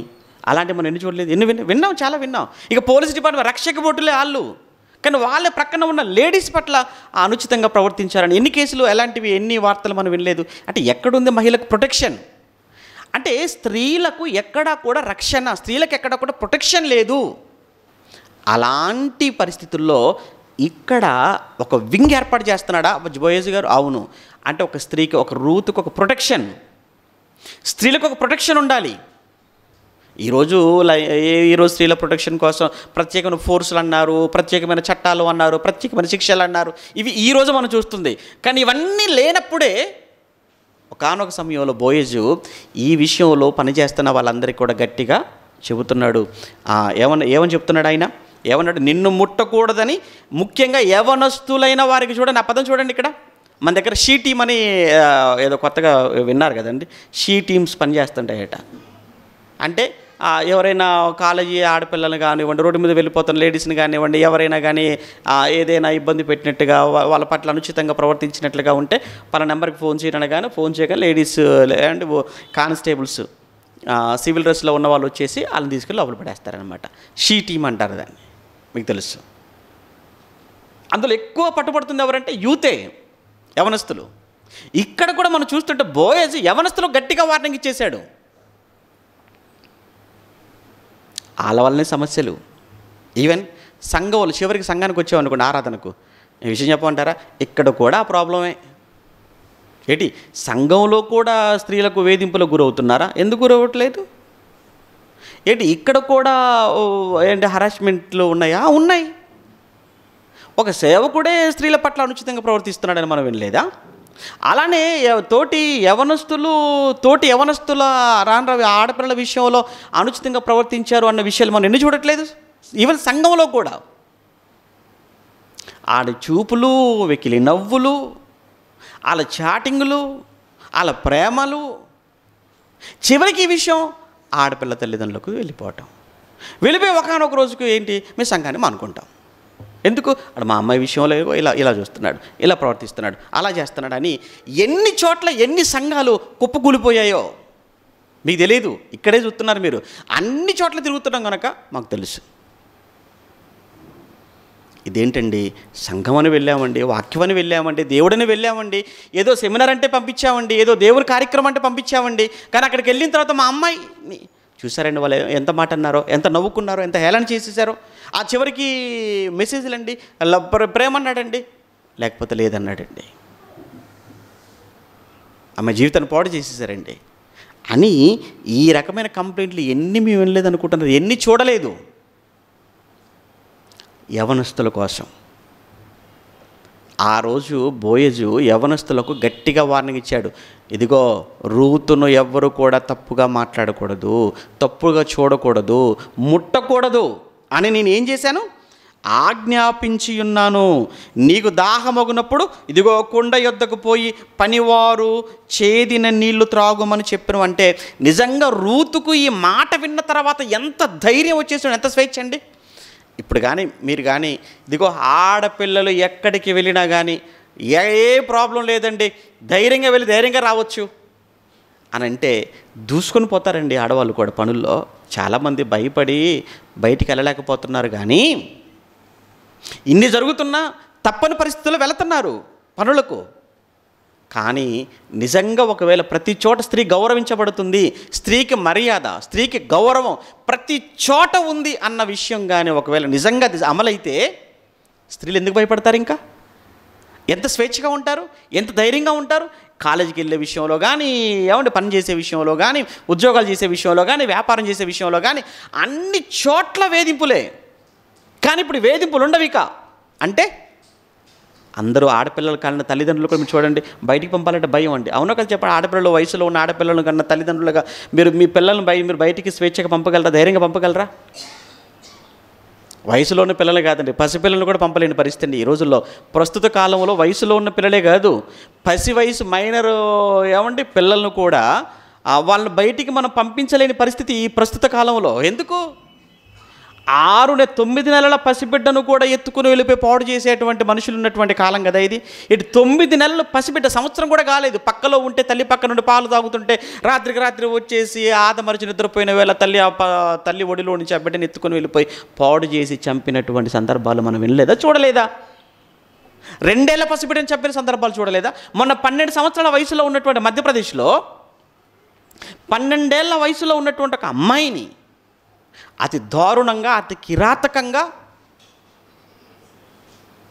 పాడు చేసి అత్యాచారం చేసి వదిలేస్తే రక్తస్రావంతో చిరిగిపోయిన బట్టలతో రోడ్డు మీద సుమారు ఒక 8-10 కిలోమీటర్ల వరకు అలా నడుచుకుంటూ వెళ్ళిపోయిందట. అందరూ అలా కళ్ళు విప్పి అలా చూస్తున్నారే తప్ప ఏ ఒక్కరు కూడా కనీసం అయ్యో ఆడవాళ్ళు కూడా చూస్తూ అలా మిన్నంటుకుంటూ ఉండిపోయారు తప్ప కనీసం అయ్యో ఆడబిడ్డ కదా అని చెప్పి ఏమైందమ్మా అని చెప్పి పిలిచి కూర్చోబెట్టి బట్టలు ఇచ్చి ఎవ్వరూ లేదు. మరికొంతమంది వాటిని వీడియోలు, ఫోటోలు. మధ్యప్రదేశ్లో రీసెంట్గా జరిగిందండి, ఏమంటే గత వారం అనుకుంటాను, మీరు చూసే ఉండొచ్చు వార్తల్లో. ఎంత ఘోరమా! మరోవైపు ఇక మణిపూర్లో జరిగిన ఘోరం మనకు తెలియంది కాదు. 2 స్త్రీలను, యవనంలో ఉన్న 2 స్త్రీలను వ్యవస్థలుగా చేసేసి కిలోమీటర్ల వరకు 100 మంది వెనకాల వారిని నడిపించి తీసుకుని వెళ్ళి అనేక మంది కలిసి అత్యాచారం చేసి ఆ తర్వాత దారుణంగా చంపేసి అడ్డొచ్చిన వాళ్ళు కూడా కాల్చి పడేశారన్న వార్తలు దేశాన్ని, ప్రపంచాన్ని ఎలా కుదిపేశాయో మనకు తెలియంది కాదు. అంటే ఎక్కడ ఉంది? ఎక్కడా లేదండి. ఒకవేళ నిజంగా అలాంటి నేరాలు అన్ని జీరోకి పడిపోయి ప్రశాంతంగా ఉంది అనుకుంటే ఎంత ధైర్యంగా ఉంటుందండి స్త్రీలకు. తల్లిదండ్రులకు ఎంత ధైర్యంగా ఉంటారు, పిల్లల్ని బడికి పంపటంలో ధైర్యంగా పంపుతారు, కాలేజీ పంపటంలో ధైర్యంగా పంపుతారు, ఉద్యోగాలకు హ్యాపీగా పంపుతారు, వ్యాపారాలకు పంపుతారు. కానీ ఎందుకు పంపలేకపోతున్నారు? ఎందుకు బయటికి పంపలేకపోతున్నారు? ఆడపిల్లలను కలిగినటువంటి తల్లిదండ్రులు ఎందుకు అంత ధైర్యంగా బిడ్డలను బయటికి పంపలేకపోతారు? ఒక క్షణం వారిని వదిలిపెట్టి ఉండాలంటే భయం అండి. ఆడపిల్లల కన్నా తల్లిదండ్రులకు మీకు ఏమండి, ఒకసారి మీరు ఊహించుకోండి. అసలు ఒక్క క్షణం పిల్లలు ఒంటరిగా ఇంటి దగ్గర వదిలేసి వెళ్ళిపోగలరా చెప్పండి? ధైర్యంగా ఒంటరిగా వదిలేసి వెళ్ళిపోగలరా ఈ రోజుల్లో? ఇంత టెక్నాలజీ డెవలప్ అయింది కదా, ఇంత టెక్నాలజీ ఉన్న ఈ కాలంలో కూడా ఆడపిల్లలను ఒంటరిగా ఇంట్లో వదిలిపెట్టి వెళ్ళలేము. మన ఇంట్లో ఉంటే కూడా సేఫ్టీ లేదా వాళ్ళకు? లేదు. ఇంట్లో సేఫ్టీ లేనప్పుడు రోడ్డు మీద సేఫ్టీ ఉంటుందా? బస్టాండ్లో సేఫ్టీ ఉంటుందా? స్టేషన్లో సేఫ్టీ ఉందా? ట్రైన్లోనా, బస్సులోనా, ఎక్కడ సేఫ్టీ ఉంది చెప్పండి ఆడపిల్లలకు? అన్ని చోట్ల ఏదో ఒక రూపంలో అఘాయిత్యాలు జరుగుతూనే ఉన్నాయండి. అందుకే ఇవి ఈరోజైతే ఆ రోజే బోయజు గారు అందరిని పిలిచి గట్టిగా చెప్తున్నాడు. ఇదిగో నేను యవనస్తులకు చెప్పాను. యవనస్తులకు ఏమని చెప్పాను చెప్తున్నాను చూడండి. ఆయన యవనస్తులతో ఏం చెప్తున్నాడట? నేను నిన్ను ముట్టకూడదని యవనస్తులకు ఆజ్ఞాపించి ఉన్నాను అన్నాడు. అది ఒక బోయేజులో మనం చూస్తున్నదండి. మంచి లక్షణం. ముందు ఆస్తిపరుడు, అందరినీ పలకరించేవాడు. అంటే పని వాళ్ళని కూడా చూడకుండా పలకరిస్తాడు. చూడండి, పని వాళ్ళని కూడా చూడకుండా పని వాళ్ళని కూడా పలకరించేటువంటి మంచి మనసున్నవాడు. మూడు పరిగెరుకోవటానికి వచ్చింది కదా. పరిగెరుకోవటానికి వచ్చింది కదా అంటే చాలా పేద స్థితిలో ఉంది, విధవరాలుగా ఉంది. విధవరాలైన పేద స్థితిలో ఉన్న వారి పట్ల ఆయన ఎలాంటి దయ చూపిస్తున్నాడో మీకు అర్థం కావాలి కదా. అంటే పేదవారి పట్ల, బీదవారి పట్ల, విధవరాండ్ర పట్ల దయ కలిగినటువంటి స్వభావం ఆయనలో కనబడుతుంది. మీరు 8 చదువుకున్నారు కదా, 15 కూడా చూడండి ఒకసారి. 15 వచనం కూడా, ఆమె ఏరుకొనుటకు లేచినప్పుడు బోయజు ఆమె పనల మధ్యను ఏరుకొనవచ్చు. ఏంటి పనల మధ్య ఏరుకోమంటున్నాడు? ఏంటి అంత స్వేచ్ఛ ఇచ్చేసాడేంటి? ఆమె పనల మధ్య ఏరుకొనవచ్చును. తర్వాత ఆమెను అవమానపరచకండి. ఏమన్నాడు? మీరు ఆమెను అవమానపరచకండి. పైన ముట్టొద్దు అన్నాడు. కిందికి వచ్చేసరికి ఏమన్నాడు? అవమానపరచకండి అంటే నీకు భర్త లేడు కదా, దూరం వెళ్ళిపో. పనిచేసే వాళ్ళు కొంతమంది అలా కూడా ఉంటారు కదండి. ఎందుకంటే ఎవరు లేరు వెనక ముందు, ఒకటి. రెండవది ఏంటంటే, అంటే వాళ్ళకి కూలీ పని చేసుకునే వాళ్ళకంటే కూడా చీపు వీళ్ళు. అందుకోసం అని చెప్పి ఎక్కడ కాసేపు ఆగు, లేకపోతే తర్వాత రాపో, లేదంటే మేము ఇంకా కొయ్యలేదు కదా, ఒక గంట ఆగిరా, ఇలా దురుసుగా ప్రవర్తిస్తుంటారండి. చాలా దురుసుగా మాట్లాడుతుంటారు. అలా కూడా అవమానపరచొద్దు. ఆ తర్వాత ఆమెను ముట్టకూడదు. మరియు ఆమె కొరకు పిడికిళ్ళు మీరు పడవేసి ఆమె ఏరుకున్నట్లు విడిచిపెట్టండి అని ఆమెను గద్దింపవద్దని తన దాసులకు, దాసులు గద్దించకూడదు అన్నాడు, అవమానపరచకూడదు అన్నాడు, ముట్టకూడదు అన్నాడు. అంటే స్త్రీ పట్ల ఆయన చూపించినటువంటి ఒక చక్కటి సంస్కారం, ఒక గౌరవం. అందులో ఆవిడ విధవరాలు, అందులో బీదది. మరలా ఆవిడ కడుపు కోసం, లేదంటే తన ఇంట్లో ఉన్నటువంటి తన అత్త ఆకలి కోసం, వారి కుటుంబ పోషణ కోసం, ఆమె కోసం మీరు వదిలేయండి అంటే పేదవారిని చూసి వారి ఆకలి తీర్చే కార్యక్రమం, వారి కడుపు నిండాలని, వారి కడుపు నిండా తినాలి అని ఆలోచిస్తున్నాడు. ఆస్తిపరుడే, కానీ ఎలాంటి మంచి సుగుణాలు, ఎలాంటి మంచి లక్షణాలు కలిగి ఉన్నాడు అన్నది ఇక్కడ మనం ఆలోచించవలసిన పాయింట్ అండి. ఎందుకంటే చాలామందిలో ఉన్నటువంటి ఆలోచన ఏంటంటే, వాళ్ళు పరదేశులు అయినా కానీ బీదవారైనా వాళ్ళు కూడా తినాలి అనేది ఆయన ధర్మశాస్త్రం మనం చదువుకొని చూసారు. ఇప్పుడు లేవ్యకాండం 19లో మనం చదువుకున్నాం. లేవ్యకాండం 19:9లో మనం ఏది చదువుకున్నామో దానిని ఇక్కడ ఎవరు? బోయేజు గారు అమలు చేస్తున్నాడు. లేవ్యకాండం 19లో మనం చదువుకున్నది ఏదైతే ఉందో దాన్ని కరెక్ట్గా ఈయన పాటిస్తున్నాడు, అమలు పరుస్తున్నాడు, ధర్మశాస్త్రాన్ని పాటిస్తున్నాడు. అయితే ఇక్కడ ఒక ప్రశ్న అడుగుతానండి. ఏమంటే బోయేజు గారంటే ఆయనకు ఆస్తి ఉంది, పొలాలు ఉన్నాయి కాబట్టి పరిగె కోసం రమ్మన్నాడు. మాకు ఏ ఆస్తులు లేవు, మాకు ఏ పొలాలు లేవు, మాకు పరిగే లేదు, దానికి మాకు పూలికేంటి?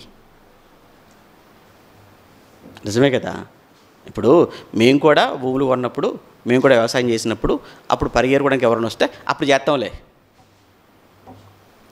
ఏమండి అసలు ఆ ఛాన్సే మనకు లేదు. మరి అన్నప్పుడు దీని గురించి మనకేంటి?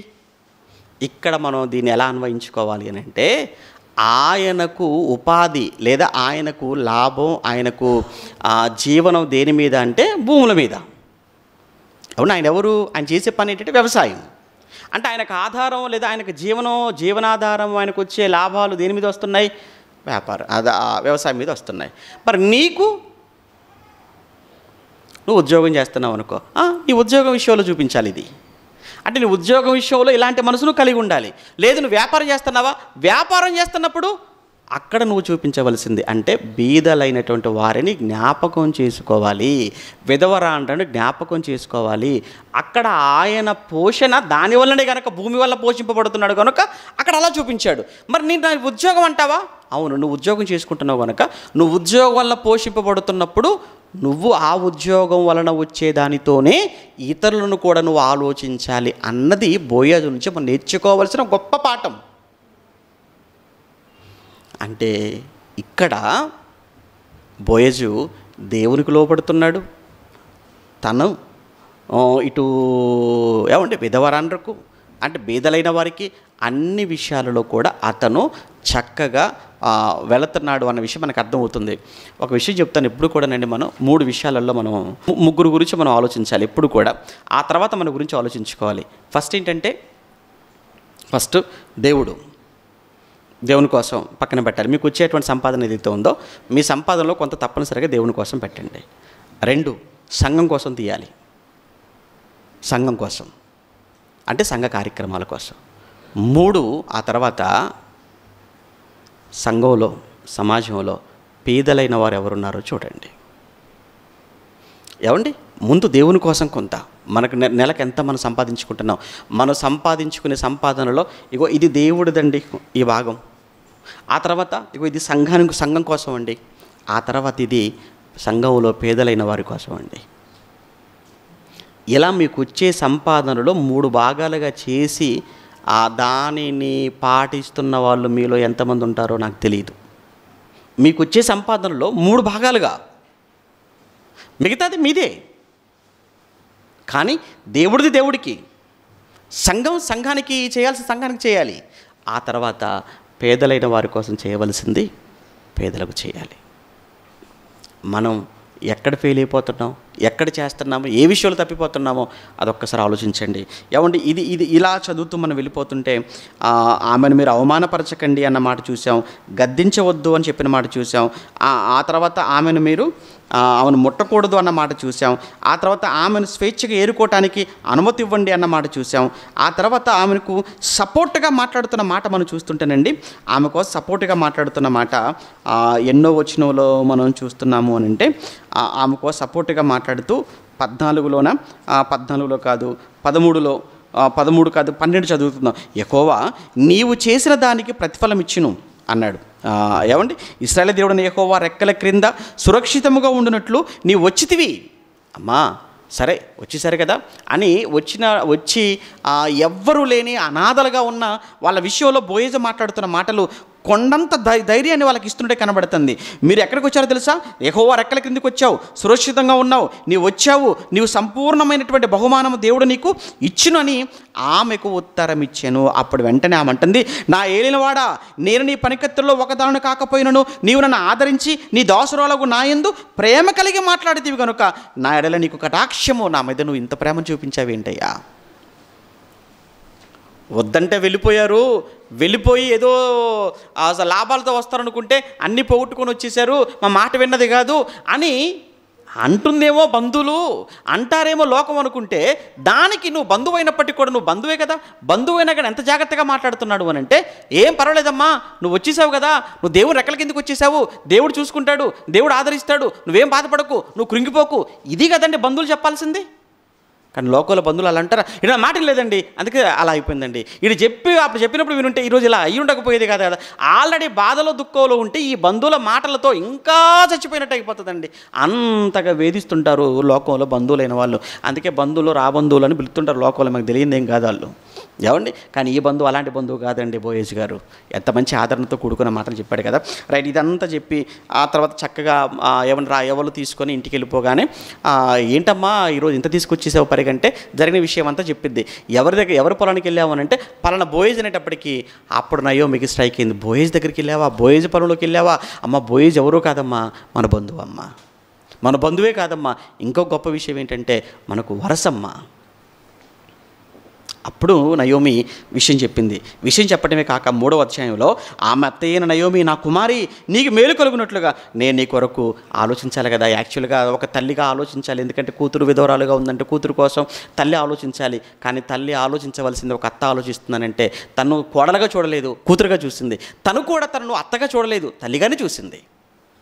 కనుక నా జీవితం అంటే ఎలాగో ఇలా అయిపోయింది, కానీ నా కోడల జీవితం, నా కూతురు జీవితం ఇలా అవ్వటానికి వీల్లేదు. కనుక నా కూతురికి పెళ్లి చేయాలి, నా కూతురుకు మంచి భవిష్యత్తు ఇవ్వాలి ఆ రూతుకు అని ఆమె ఆలోచనలో ఆమె ఉంది. ఎవరు? నయోమి. ఆలోచించి ఒక ఆలోచన చెప్పింది ఏంటంటే, అమ్మ ఈరోజు రాత్రికి పండ్లన్నీ కూడా కోసేసిన తర్వాత ఆ బోయేజు పొలం దగ్గరికి ఆయన భోజనం చేసేసి పడుకుంటాడు. పడుకునే సమయానికి నువ్వు చక్కగా స్నానం చేసేసి మంచి బట్ట వేసుకొని నూనె రాసేసుకొని నువ్వు ఆయన దగ్గరికి వెళ్ళిపో. ఆయన దగ్గరికి వెళ్ళిపోయి ఆయన కాళ్ళ దగ్గర నువ్వు ఆయన కాళ్ళ మీద ఉన్న ఆ దుప్పటి తీసి ఆయన కాళ్ళ మీద అలా నువ్వు పడుకో అని చెబుతుంది. చెప్పినట్టుగా ఆమె అత్త చెప్పినట్టు, నయోమి చెప్పినట్టుగా ఆవిడ వెళ్ళిపోతుంది. అలా వెళ్ళిపోయి ఆ పైన ఆ కాళ్ళ దగ్గర ఆ దుప్పటి తీసేసి చక్కగా ఆయన కాళ్ళ మీద అలా కాళ్ళ దగ్గర అలా పడుకుని పోయింది. మధ్యరాత్రి కాగానే ఏమన్నా బోయేజు గారు ఉలిక్కి పడ్డాడు. ఒక్కసారిగా ఆ ఉలిక్కి పడి లేచేశాడు. లేచేసరికి ఏం జరిగింది చూద్దామా? 8వ వచనమా? 8వ వచనం 3:8. మధ్యరాత్రి అతడు ఉలిక్కిపడి తిరిగి చూచినప్పుడు ఒక స్త్రీ అతని కాళ్ళ యొద్ద పడుకుని నేను అతని ఎవరని అడగగా ఆ చీకట్లో ఆమె, నేను రూతును, నీ దాసురాలిని, నీవు నాకు సమీప బంధువుడవు గనుక నీ దాసురాలి మీద నీ కొంగు కప్పుమనగా. అంటే ఈ సమీప బంధువురాలని ఎందుకు చెప్పిందనంటే, వాళ్ళకున్నటువంటి ఒక ధర్మం ఉంది. అది బంధు ధర్మం అంటారు, దేవధర్మము అంటారు, దేవర ధర్మము అంటారు. అది మన ద్వితీయోపదేశకాండ 25వ అధ్యాయంలో మనకు కనబడుతుంది. ఆ ధర్మం ఏంటంటే, యూదులలో లేదా ఆ వస్తున్నటువంటి ఆ సాంప్రదాయంలో ఏంటంటే, ధర్మశాస్త్రం కూడా ఉన్న మాట ఏంటంటే, ఎవరైనా కానీ ఆ ఇంట్లో ఇంట్లో కోడలుగా వచ్చిన తర్వాత ఆ కోడలు మొదటివాడు ఒకవేళ చనిపోయాడు అనుకోండి, భర్త మొదటివాడు చనిపోతే ఆవిడ అలా ఉండకూడదు. ఆవిడ అలా ఉండి ఆ ఇశ్రాయేలీలలో ఏదో వేశ్యగానో లేకపోతే ఇంకేదో సంబంధాలు పెట్టుకోనో అలా ఉండటం అనేది ఇశ్రాయేళ్ళకి అది మంచిది కాదు. అందుకే ఆవిడ అలా ఉండకూడదు అన్న ఆలోచనతో, ఇశ్రాయేల్ ఎవరు వేశ్యలుగా మారకూడదు అన్న ఆలోచనతో దేవుడు పెట్టిన ధర్మం ఏంటంటే, ఆ తర్వాత ఎవరైతే ఆ సహోదరుడు ఉంటాడో వాడు ఖచ్చితంగా ఆమెను పెళ్లి చేసుకోవాలి. ఒకవేళ అక్కడ ఇంట్లో వాళ్ళు లేరనుకోండి, దగ్గర బంధువు ఎవరైతే ఉంటారో నెక్స్ట్ ఆ దగ్గర బంధువులలో ఎవరో ఒకరు ఆమె భర్త చనిపోయినటువంటి ఆ భర్త యొక్క వంశాన్ని నిలబెట్టాలి అన్న ఆలోచనతో ఒక సిస్టమ్, దాన్ని దేవధర్మం, బంధుధర్మం అంటారు. అది ఆ ఇశ్రాయేళ్ల మధ్య ఉన్నది, అది ధర్మశాస్త్రంలో ఉన్నది. కనుక ఇప్పుడు ఎలాగో ఈమెకు భర్త లేడు కనుక, మహులను చనిపోయాడు కనుక, ఇక్కడ ఇతనికి వివాహం కూడా కాలేదు కనుక, అందులో ఇతను కూడా బంధువే కాబట్టి ఇప్పుడు రూతును చేసుకోవటంలో తప్పులేదు అన్నది నయోమి ఆలోచన. కానీ నయోమి చేసిన తను చిన్న తప్పు ఏంటంటే, అలా పంపకూడదు. ఈవిడ కూడా తోడుగా వెళ్ళింది అనుకోండి, ప్రాబ్లం లేదు. ఇద్దరు కలిసి వెళ్ళిపోయి మాట్లాడారనుకోండి, సమస్య లేదు. కానీ నయోమి ఎందుకు అలా చేసింది అని ఆలోచిస్తున్నప్పుడు, చాలా ఆస్తున్నవాడు కదా, చాలా ఆస్తున్నవాడు, ఏమో చెప్పలేము. రిజెక్ట్ చేస్తే ఒప్పుకుంటాడో లేదో, లేదంటే మీరేంటి నేనేంటి, మీ స్థాయి ఏంటి నీ స్థాయి, నా స్థాయి ఏంటి, అసలు మీరెక్కడ నేనెక్కడ అని ఒకవేళ ఇలా మాట్లాడితే ఏమో అని ఆలోచించిందో మనకే తెలీదు. కానీ అలా వెళ్ళింది. అలా వెళ్ళినటువంటి ఆ సమయంలో ఆమె, నీవు నాకు సమీప బంధువు కనుక అని నీ కొంగు కప్పు, అంటే నన్ను నీ భార్యగా చేసుకో అని చెబుతున్న మాటల్లో 10వ వచనంలో అతడు, ఆ సమయంలో చూడండి, ఇక్కడ బోయేజ్ క్యారెక్టర్ ఇక్కడ మనం చూస్తున్నాం. అతడు నా కుమారి, మరలా ఏంటి ఏమండి, ఒక్కటి ఆలోచించండి. అర్ధరాత్రి ఎవరూ లేరు, ఒంటరిగా ఉన్నాడు, వయసులో ఉన్నాడు, ఈవిడ కూడా భర్త లేడు, అసలు మగదిక్కే లేదు, ఒంటరిగా ఉంది, ఆయన కాళ్ళ మీద పడిపోయింది. ఆ సమయంలో ఆయన లేచి ఎవరు అనేటప్పటికీ, నేను రూతును అనేటప్పటికీ ఆయన అంటున్న మాట నా కుమారి అన్నతను మాట్లాడుతున్నాడు. యెహోవా చేత నీవు దీవెన నొందిన దానవు. అక్కడ దేవుని జ్ఞాపకం చేసుకోవాలా? భార్యగా చేసుకో అంటే భార్య సంగతి తర్వాత కానీ ముందు వచ్చేసాయి అని అనేటువంటి పరిస్థితి, తప్పు చేసేటువంటి అవకాశం అక్కడ బోయేజుకు మెండుగా ఉంది. తను చేసి కూడా తప్పించుకునే అవకాశం కూడా ఉంది. ఎందుకంటే బోల్డంత డబ్బు ఉంది. ఒకటి, రెండేంటంటే ఇతని పిలవలేదు, తనే వచ్చేసింది. ఎన్నో అవకాశాలు ఉన్నాయి అక్కడ చుట్టూ. కానీ బోయేజు నీతి తప్పలేదు, బోయేజు ధర్మం తప్పలేదు, బోయేజు తన్ను తాను నిగ్రహించుకున్నాడు. ఈ సందర్భాన్ని చూసినప్పుడు వెంటనే మనకు పితరుల కాలంలో యోసేపు జీవితం కూడా మనకు జ్ఞాపకం వస్తుంది. అక్కడ యోసేపు అయితే, ఇక్కడ బోయేజు. నా కుమారి అన్న ఆ మాట చూడండి, అలా మాట్లాడుతూ ఆ తర్వాత మాటలో యవనస్తులను నువ్వు చాలా బాగున్నావమ్మా, ఇప్పటి వరకు నేను అబ్జర్వ్ చేశాను అని చెప్తూ 11లో, కాబట్టి నా కుమారి భయపడకు, నీవు చెప్పినదంతా నీకు చేస్తాను. ఓకే, నువ్వు అనుకున్నది ఏదైతే ఉందో అది నీకు చేస్తాను. అయితే నీవు యోగ్యురాలవు అని నా జనులందరూ కూడా ఎరుగుదురు. అయితే నేను నిన్ను విడిపింపగలిగిన మాట అంటే ఏంటి? నేను పెళ్లి చేసుకొని నేను విడిపించాలి. అది అయితే ఇక్కడ ఇంకొక విషయం ఉందమ్మా, నీకు నాకంటే కూడా సమీపమైన బంధువు ఒకడు బా. అక్కడ కూడానండి ఏం ఆలోచిస్తున్నాడు అని అంటే, రేపొద్దున నేను తప్పును పడిపోకూడదు, అలా అదే సమయంలో ఆ రూతు కూడా తప్పులో పడిపోకూడదు, ఇప్పటికే వాళ్ళు బోలెడు కష్టాల్లో ఉన్నారు అని ఆలోచించాను అంటున్నాడు. అమ్మా నేను ఖచ్చితంగా నేను చేస్తాను రా, కాకపోతే ఏంటంటే నాకంటే కూడా ఇంకా మీకు దగ్గర బంధువు ఒకడు ఉన్నాడు కనుక ఆడు కాదంటే నేను, అది రూల్ అది. ఎందుకంటే నాకంటే కూడా దగ్గర బంధువు ఇంకొక అతను ఉన్నాడు కనుక అతను కాదన్నాడు అనుకో, అప్పుడు నెక్స్ట్ నాకే అవకాశం ఉంది, అది ఖచ్చితంగా నేను చేస్తాను. కానీ ఇలా నువ్వు రావటం, ఇలా మనం ఇలా ఉండటం, ఇది పద్ధతి కాదమ్మా, మంచిది కాదమ్మా. లేదంటే ఎలాగో వరుసే ఎలాగో చేసుకుందాం అనుకుంటున్నాను కదా, సరే ముందు కమిటీ పోతుందా, అలా అనలేదండి, అలా చేయలేదండి, అసలు అలా చేయలేదండి. ఇంకొక విషయం, అక్కడ ఎంత చక్కగా అంటే ఆమె గౌరవాన్ని కాపాడటం కోసం ఎంత మంచి ఆ పని చేశాడో మనం చూస్తుంటే 13వ వచనంలో, ఈ రాత్రి యందు అతడు ఉదయమున అతడు నీకు బంధు ధర్మం నేను జరిపినలా సరే, అంటే నీకు ఎవరైతే బంధువు ఉన్నాడో అతను నీ విషయంలో పెళ్లి చేసుకుంటే సరే, లేదా అతడు విడిపించవచ్చు, లేదు అనుకుంటే అతనికి ఇష్టం లేకపోతే యెహోవా జీవముతోడు, ఆ పదం చూడండి అక్కడ, యెహోవా జీవముతోడు నేనే నీకు బంధు ధర్మం చేసేదను, ఉదయం వరకు పడుకో, ఈ చీకట్లో ఏమి వెళ్ళిపోతావు అంటూనే తెల్లవారుజామున మబ్బుగా ఉన్నప్పుడు మనిషి అంతగా గుర్తుపట్టనటువంటి ఆ సమయంలో అతను ఏమన్నాడు, లేపేసి ఆ స్త్రీ ఏమండి ఒకడినొకడు గుర్తించుపాటి వెలుగు రాకమునుపే లేచి రాకముందే లేచెను. అప్పుడు అతడు ఆ స్త్రీ కళ్ళమ్మనకు వచ్చిన సంగతి తెలియజేయకూడని ఆ చూసిన చుట్టూ ఉన్న వాళ్ళు ఎవరైతే ఉన్నారో పని వాళ్ళకి, మీరెవ్వరూ కూడా ఈవిడ నా దగ్గరికి వచ్చిందన్న సంగతి చెప్పకూడదు. ఎందుకు అలా చెప్పారే అనుకో, ఏం జరుగుతుంది తెలుసా, స్త్రీ అసలే విధవరాలు, ఎవ్వరూ లేరు, రేపొద్దున పలానా బాయ్స్ దగ్గరకు వచ్చి వెళ్ళిపోయింది అంటే ఆడ సమీప బంధువు ఒకడు ఉన్నాడు, వాడు రేపొద్దున వాడు నువ్వు ఆల్రెడీ బాయ్స్ దగ్గరికి వెళ్ళావట కదా, ఇప్పుడు నేను ఎలా చేసుకుంటాను అని ఒకవేళ ఆ అమ్మాయిని తిరస్కరిస్తే కనుక ఆమె భవిష్యత్తు పాడైపోద్ది, ఆమె జీవితం నాశనం అయిపోద్ది, ఆమె మీద అనేకమంది నిందలు పడిపోతాయి. కనుక అది మంచిది కాదు. కనుక మీరెవ్వరూ కూడా ఆమె నా దగ్గరికి వచ్చిందన్న విషయం మీరెవరూ చెప్పకండి. అంటే ఆమెకు అవమానం జరగకూడదు, ఆమెకు అవమానం జరగకూడదు. నిజంగా ఇది చూస్తున్నప్పుడు మళ్ళీ యోసేపు గుర్తొస్తాడండి. ఎవరు? మరియ భర్త, యేసుప్రభువును కన్న తల్లి మరియ. ఆయన కూడా, యోసేపు కూడా ఎంత తెలివిగా ప్రవర్తిస్తాడో తెలుసు కదండి. అక్కడ విడిచిపెట్టాలనుకున్నాడు, రహస్యముగా విడిచిపెట్టాలనుకున్నాడు. చూడక రహస్యముగా విడిచిపెట్టాలనుకున్నాడు. అసలు అక్కడ యోసేపు చేయాలనుకుంటే పెద్ద గోల చేయొచ్చు. ఇదేంటి చూపించినప్పుడేమో ఏమీ లేదు, కానీ పెళ్లి దగ్గరికి వచ్చేసరికి ఆ కడుపుతో వచ్చేసింది, నాకు సంబంధం లేదు ఆ కడుపుకు నాకు అని కూర్చోబెట్టాడు అనుకోండి 2 కుటుంబాలను, ఏమైపోతుంది పాప మరియమ్మ జీవితం ఎలా ఉంటుంది చెప్పండి. అక్కడ యోసేపు అది ఏమండి, యోసేపు చెయ్యాలని కూడా ఎంత పెద్ద గొడవైనా చేయొచ్చు, కానీ మరియమ్మను అవమానపరచాలని అనుకోలేదు ఆయన. రహస్యంగా వదిలేస్తే అయిపోతుంది అనుకున్నాడే తప్ప ఆమెను అవమానపరిచి హేళన చేసి 10 మందిలో పెట్టేసి లాగేసి చేసేసి ఇంత రచ్చ చేయాలనుకోలేదండి. మంచోడు యోసేపు. సేమ్ ఇక్కడ కూడా బోయేజ్ అదే పని చేశాడండి. తెల్లవారిపోయింది. ఈ విషయం అంతా వెళ్ళి చెప్పిన తర్వాత ఒక మాట అన్నదండి నయోమి, ఏంటంటే ఆయన అన్నాడంటే ఖచ్చితంగా చేస్తాడు. ఈరోజు అన్నాడా? ఖచ్చితంగా చేస్తాడు. అంటే ఒక సమస్య ఆయన దగ్గరికి వెళ్ళిందనంటే ఆ సమస్యను వెంటనే పరిష్కరించగలిగిన సామర్థ్యం కలిగిన వాడు బోయేజు అనే సంగతి అర్థమైపోయింది. తెల్లవారిపోయింది.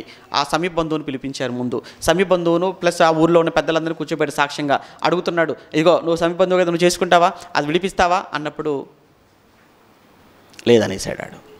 వాడు లేదనేసాడు, తప్పుకున్నాడు. ఎప్పుడైతే తప్పుకున్నాడో ఇక ఇతనికి రూట్ క్లియర్ అయిపోయింది.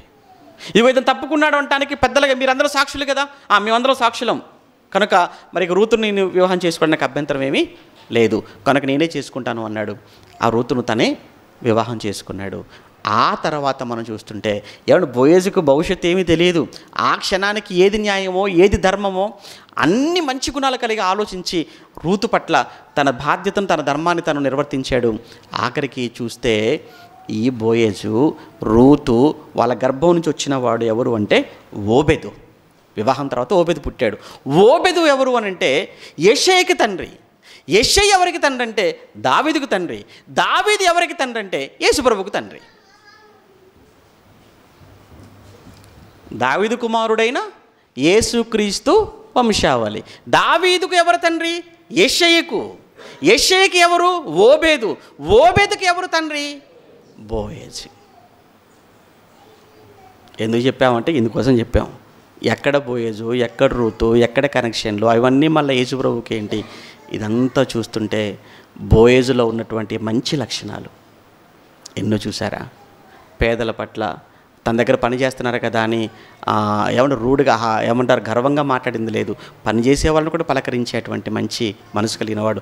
ఆస్తుంది కదా అని ఎక్కడ కూడా గర్వించిన వాడుగా కనబడట్లేదు. పాపం పేదలైన పరదేశులైన వారి పట్ల జాలి చూపించాడు, కనికరం చూపించాడు, పరిగెరుకోవడానికి వాళ్ళకి అవకాశం ఇచ్చాడు.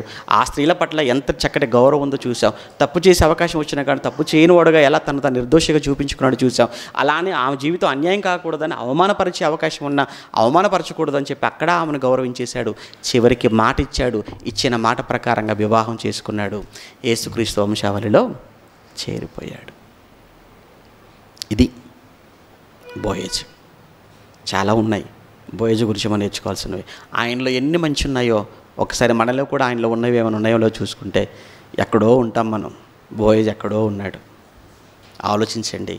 బోయేజు లాంటి భక్తి జీవితం, బోయేజు లాంటి క్యారెక్టర్ కలిగి ఉండాలని కోరుతూ ఈ నా మాటలు ముగిస్తున్నాను. ప్రార్థన చేసుకుందాం. ప్రేమ కలిగిన తండ్రి, మీకు వందనాలు నాయనా. ఎంతో ఓపిక కలిగి ఇప్పటి వరకు శ్రద్ధగా మీ మాటలు విన్న మీ పిల్లల్ని మీరు జ్ఞాపకం చేసుకోండి. విన్న వాక్యం నిష్ప్రయోజనం అవ్వక అది మీ పిల్లల జీవితాల్లో ఫలించినట్లు సహాయం చేయమని కోరుతూ, ముఖ్యంగా వచ్చే వారం నుంచి నాయనా జరగనైన 5 రోజుల సభలు, సదస్సు మీ చేతులకు అప్పగిస్తున్నాం. మీకు మహిమకరంగా జరగాలి. అనేక మంది మీ పిల్లలకు దీవెనకరంగా జరగాలి. దానికై ఆర్థికంగాను, శారీరకంగాను మీ పిల్లలు శ్రమ పడటానికి, సహాయం చేయటానికి ముందుకు వచ్చారు, వస్తున్నారు. వారందరినీ దీవించండి. మేము ఏమి చేసినా సమస్తము కూడా నాయన మీ మహిమ కోసమే చేయాలన్నది మా ఉద్దేశం. మా అంతరంగాన్ని, మా హృదయంలో రహస్యాలను ఎరిగిన చూస్తే తండ్రిగా మీరున్నారు కనుక ఎవరి ముఖస్థుతి కోసమో, ఎవరి మొహమాటం కోసమో, ఎవరి మెప్పు కోసమో ఏది చేయలేదు ఈరోజు వరకు. చేయాల్సిన అవసరతే లేదు. తండ్రిగా మీరు మాకున్నారు. మీరిచ్చే లోకం మాకు ముఖ్యం తప్ప మనుషులు మాకు ఇచ్చే ఈ బహుమానాలు కాదు.